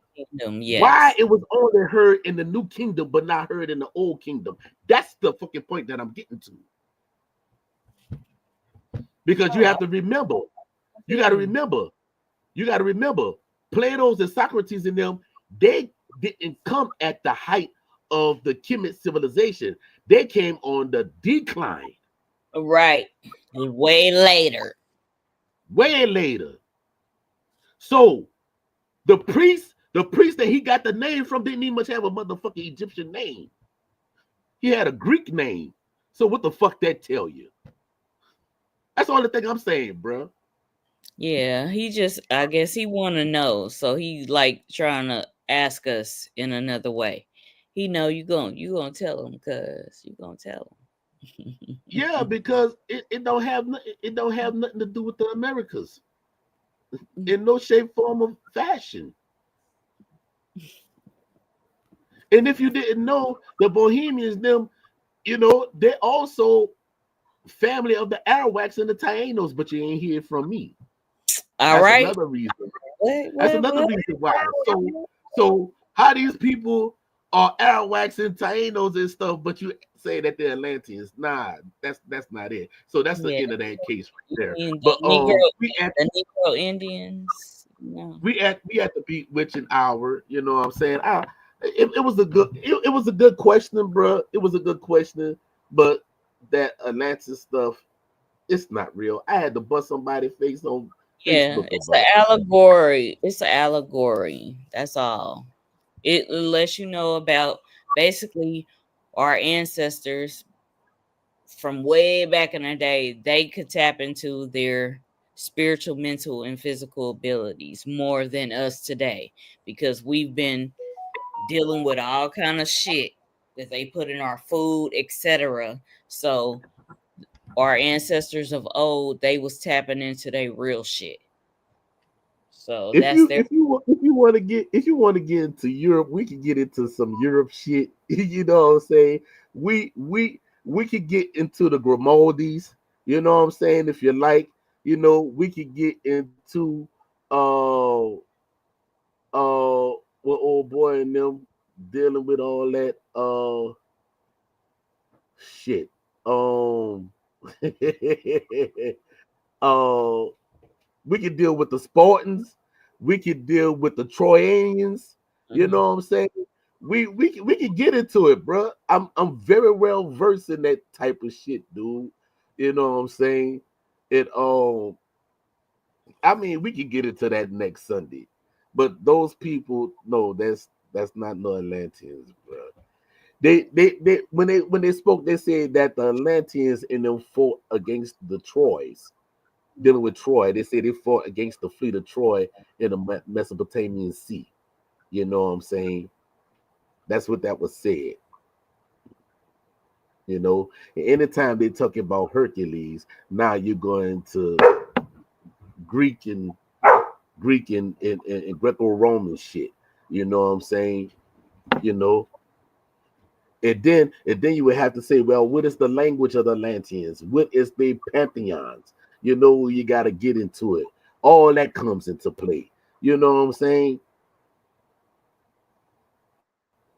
If that would have been the case, then why those that's from the El Kush never spoke anything about them? You know what I'm saying? Because you have to remember that's the reason why they call it the Rock of Gibraltar, because what most people feel to realize is when they call it Europe, they're still a part of Africa. All they have to do is just catch the ferry to go over from El Kush to go right there into motherfucking Spain. you know that part. But you never heard nobody from El Kush talking about no Atlantis. You never heard nobody from Algiers and Tunis and Tripoli. You know what I'm saying? That's the only thing I'm saying, bro.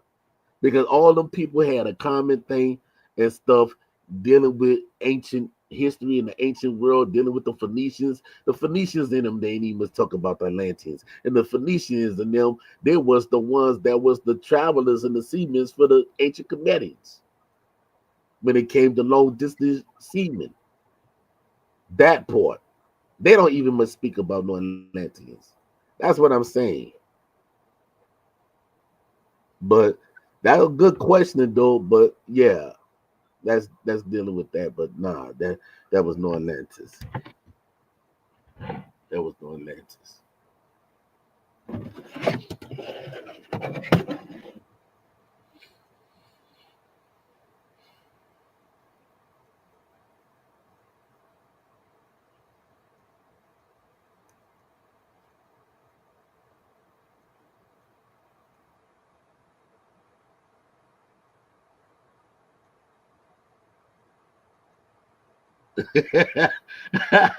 Well, I have to keep all that in my head, bruh, because I saw so much when people say things and everything, and I'm just sitting back like, oh my goodness. Yeah, Oh it's a my. lot. It's a lot. Oh. I know. Bro, you be surprised what they got out there, Mike Dave. You be surprised, bro. You be surprised.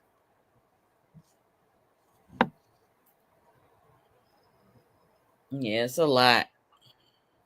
You know, here, I watched the channel when they said, "Oh, we think that Atlantis is dealing with Bimini Road off of, and then in Bermuda, and then they were saying about off of the Caribbean islands and all of that." And I'm like, "Oh man, these people just speculating all over the place and shit." Right. How you, And this is I'm showing footage about Poverty Point. This is inside Poverty Point Mounds. right, This is right, one of the old sites. So right. Mike David, if you want to check out Poverty Point, that's a good one for you to visit. And look, even with this, they give you a timeline. Property Yes, Point is older than all that, older than yeah, all that. And yeah, they got stuff that's older than Property Point. You know what I'm yeah, saying? Shit, the mounds that's right here in New Orleans is older than Property Point. The mounds that's right there in Baton Rouge, Louisiana, is older than Property Point. You know what I mean? And right. then you got people them talking about, oh, an amateur archaeologist found a pyramid in the Gulf of Mexico. There's no pyramid in the Gulf of Mexico. That's not a pyramid. It's a mound, a stone mound. It's a stone mound. And I keep telling people that. Yeah, But they people just sit name it a don't want to listen. misnomer pyramid. They just use the misnomer word pyramid. It's a stone mound.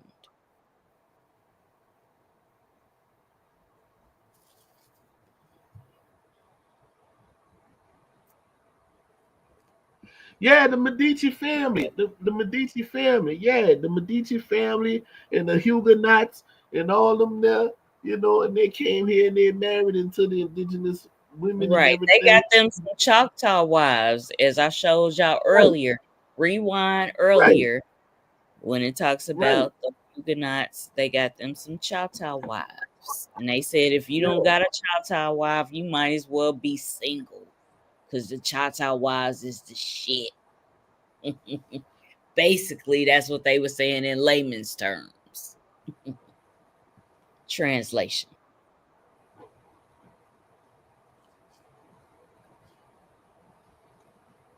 So this is a Louisiana history when I went to Poverty Point. So y'all want to look at that. The Paleo Indians, pre-Paleo Indians. Who are the You say pre-Paleo? y'all see how they're finding these underground cities. They started building that, dealing with the military and all that there, dealing with the caves and stuff and everything. That's the only thing they did. It's only revitalizing the caves that was once used already.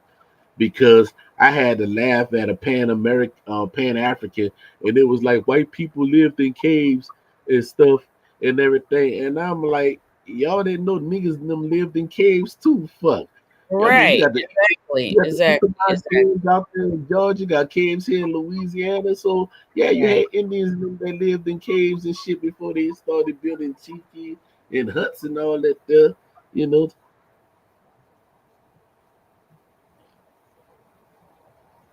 Oh yeah, we good, baby. We always good. We always good. You know. But yeah, those underground cities, where you think they got that from? Why you think when they had catastrophic shit, we went into the inner earth? But hey, you ain't get that shit from me. I'm But I'm that's a whole. passionate. He get passionate too, Mike David. So just chalk it up to passion about the It's just that Aries thing. No yeah. harm. It's a passion thing. When you're passionate about history, that's what it is, Mike David. So we good. We Me just and my love nephew, share me and history. my nephew was talking about how you had certain people who came across the Bering Strait that actually lived in the caves with those who came from South America. You know what I'm saying? We printed all that out, and that's thing that you don't hear nobody talking about. Only tribal people know about that. You know what I mean? You ain't gonna find that in no book. Well, you can actually find it in his book. Oh, the blue And fire and the green fire. If you don't have it, I suggest y'all get that. You heard me? Go cop that. The blue fire and the green fire. Yeah, go get that because we drop information on there. You know, we dropping information on them from the 1500s, the 1400s, the 1300s, and then some. You know,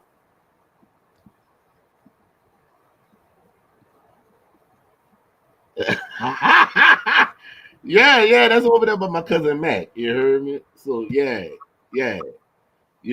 I just want the people in them to deal with the truth.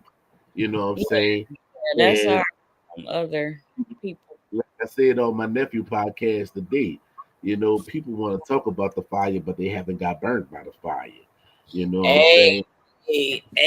hey, I done had some powerful fire ceremonies. Uh, Yeah, so yeah. that's a whole nother element. I mean, I deal with the air element, but um, I've had some fire ceremonies. So yeah, yeah, Because in. you got people and them talking about, oh, no Africans couldn't come over here by no way ship. And it's like, really? I would listen Well, to well, somebody on it's not TikTok. like how it's not how they, how they paint it. Like, oh, they came over in this mass ship when they was all shitting and pissing and all close together. No, it was a No, little I'm bit. not talking It about was that. a I'm little not talking bit. about that part. No, That's I'm what not. they I'm talk. talking, Yeah, no, I'm talking that's about before that. No, I'm talking about pre transatlantic. I'm talking about okay. pre transatlantic. You Okay. got people on TikTok talking about, oh, Africans in them didn't build no ships to come over here to the Americas. So you telling me, Mansa Musa, and the what's up with dude, hold on, that's what the guess what?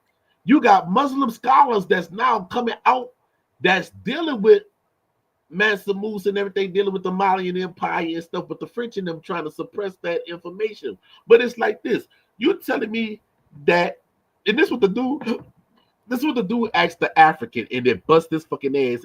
He couldn't say nothing, so he's saying that you telling me, and like that goes somebody calling from a motherfucking private number. Hey, ignore that shit. We on the podcast. Fuck them. I told him that's why they most suck donkey dick. So, but even dealing with that, right?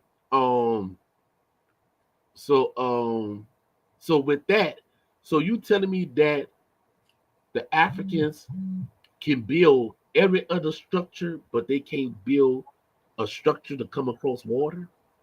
No, I mean, people was traveling. You got to know that, but you just gotta fact check your sources. That's all. That's all.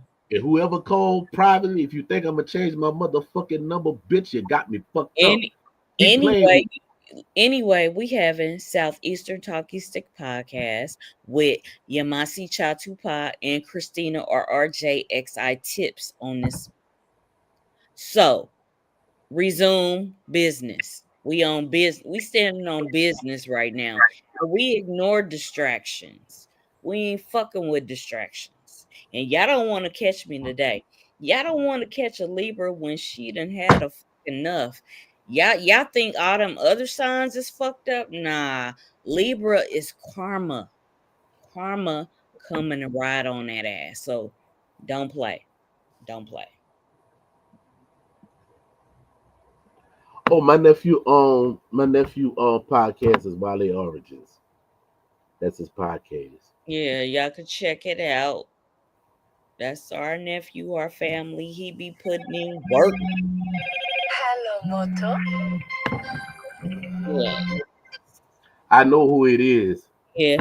I know who We it are is. listen. We Yeah, going hold, forward. hold, yeah. Now Yeah, back to anyway, the yeah. Yamasi Seminole Wars, misnomer the Gullah Wars. They want to transfer it to this narrative of the Gullah people because the Gullah people have indigenous ancestry and Agbulan African ancestry, diasporan ancestry. Okay. So they want to focus it on that to get you off of your land that's here in the Americas that has the rich resources here in the Americas. So don't get Hello, your eye Moto. off the prize.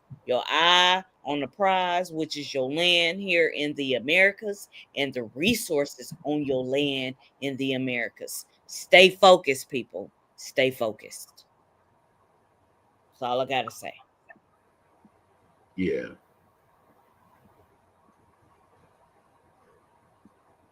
Yeah.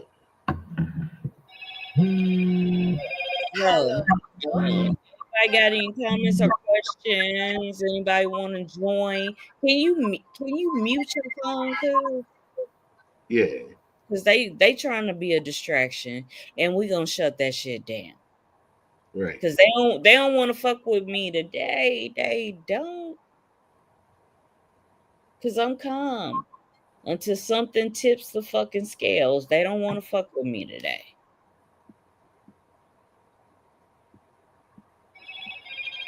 Everybody is cool in the chat.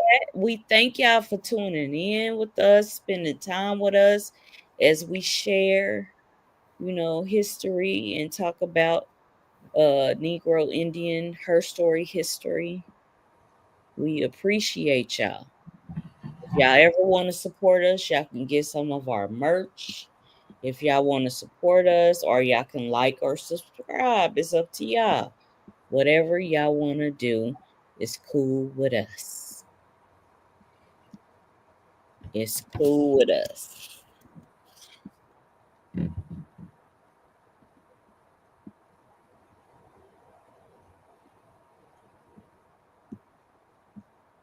Yeah. Yeah. Well, y'all have a good week on purpose, and we see y'all next Sunday. Oh yeah, next Sunday, same time, 6:30 p.m. Central Standard Time. And I'm gonna share this before we log on out. You good, cuz you got everything off your chest? Man, look, motherfucker keep playing. Bitch, come see me in No, New I'm Orleans. talking about Huh? considering the content of the Yeah, Yvmvse. yeah. I'm good. I'm good on that. You know, Okay, I'm all good right, on that. cause But I fuck know who it fuck is playing fuck on my the dumb phone. shit and fuck the distractions. We ain't entertaining that shit because for some reason they want a spot on our shit, but they You can't know, have that shit. you know who They it can't is. That's have in the that shit. white. That's in the white boy. Yeah, they can't The Met. they can't infiltrate our shit. They can't. So let me I'm gonna share our merch and then we're gonna get out of here. Just No, a sec. my dog just called him a bitch. Oh, wow. Let me see. Okay.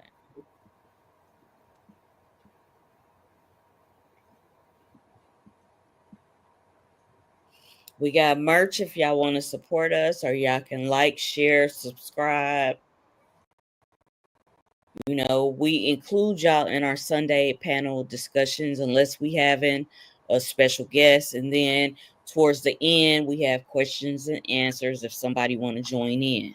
But other than that, we have Sunday panel discussions every Sunday, 6:30 p.m. Central Standard Time. If y'all want to support us, y'all can get our merch. We got it on lock. The description is in the comments of this podcast. So of this live, y'all can go to our store and check us out. Because we got this design and then we have the original design for Southeastern Talking Stick Podcast, the partnership that brings you the real raw shit in Negro Indian land, Negro Indian universe. Okay, what's up, cuz? Oh, I'm good. I'm You good. good? You good? Yeah. Okay.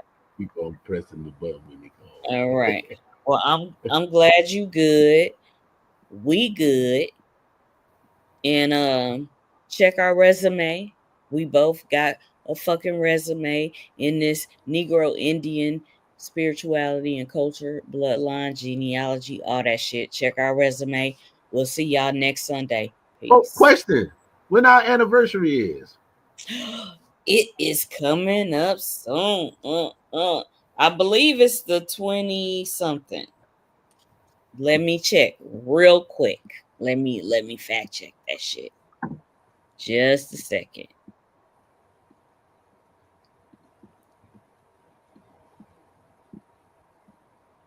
Let me see when we first did our first video. Oh, David said we don't have a guest. He can jump on next week. Oh, we always allow people to come and join our Sunday panel discussion. We always extend that to our people. So we do. Let me see. Hold on.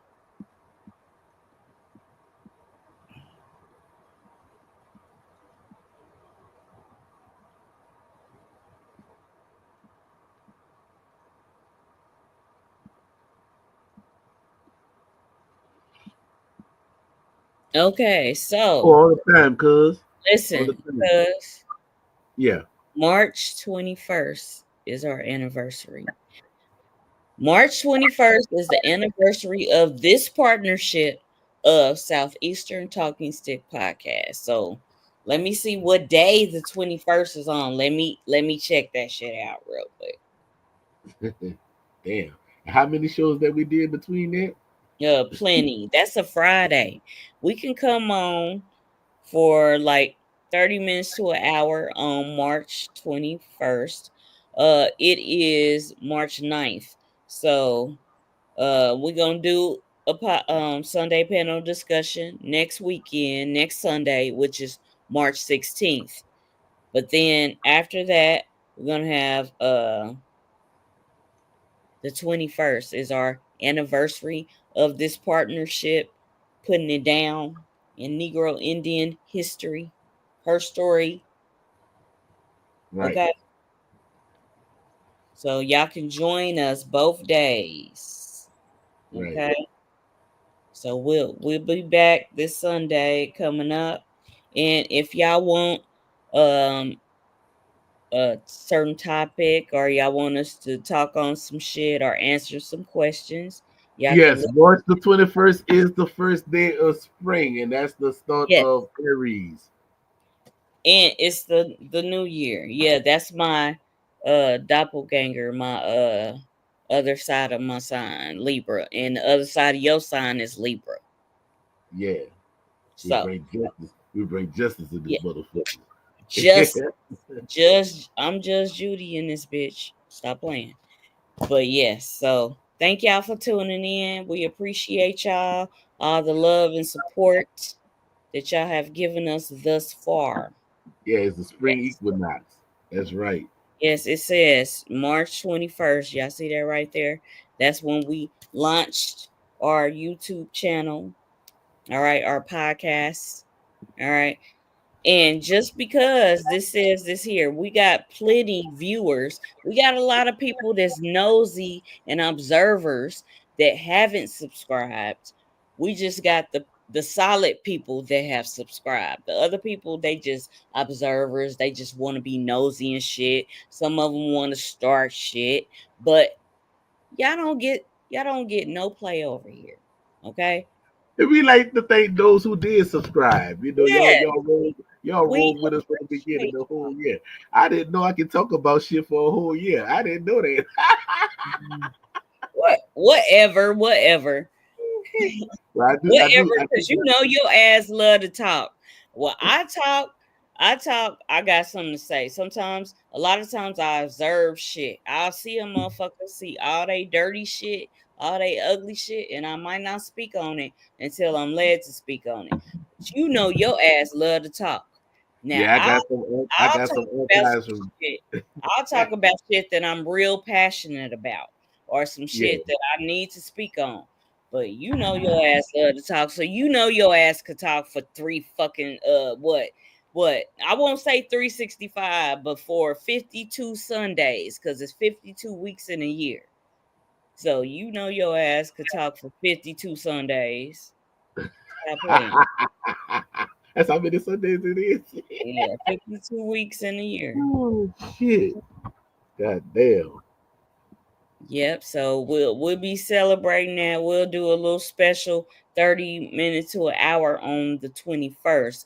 But we'll be back next Sunday, y'all. So we thank y'all for tuning in. Wado, I Yokoki, wish I Chi. wish I wish there was a way that all the past guests could come on and give like a shout out and be like, we came Hey, on your show, happy okay, anniversary.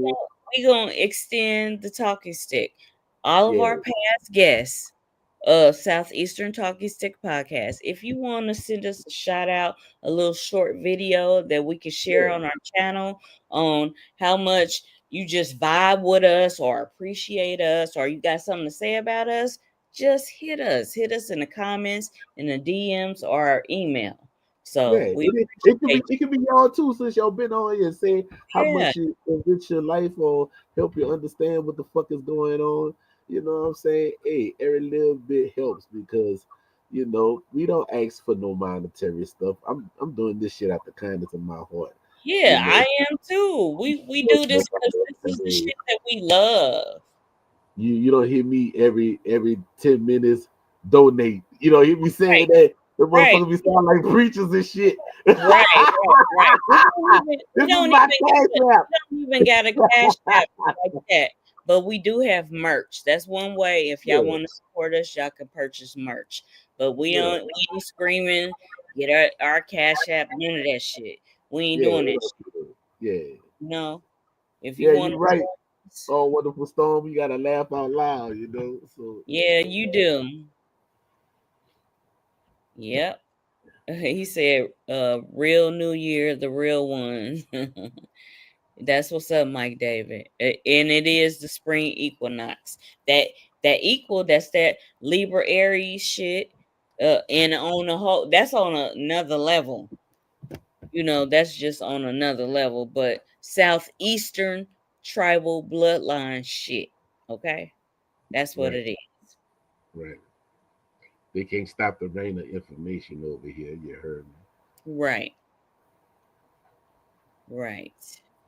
So I'm good if you good, cuz. I'm good. But we extended this time. Oh yeah, we just did what 24 minutes over. That's all. We usually do 2 hours. Yeah. But yeah, we appreciate y'all. See y'all next Sunday at 6:30 p.m. Central Standard Time. Peace. Peace.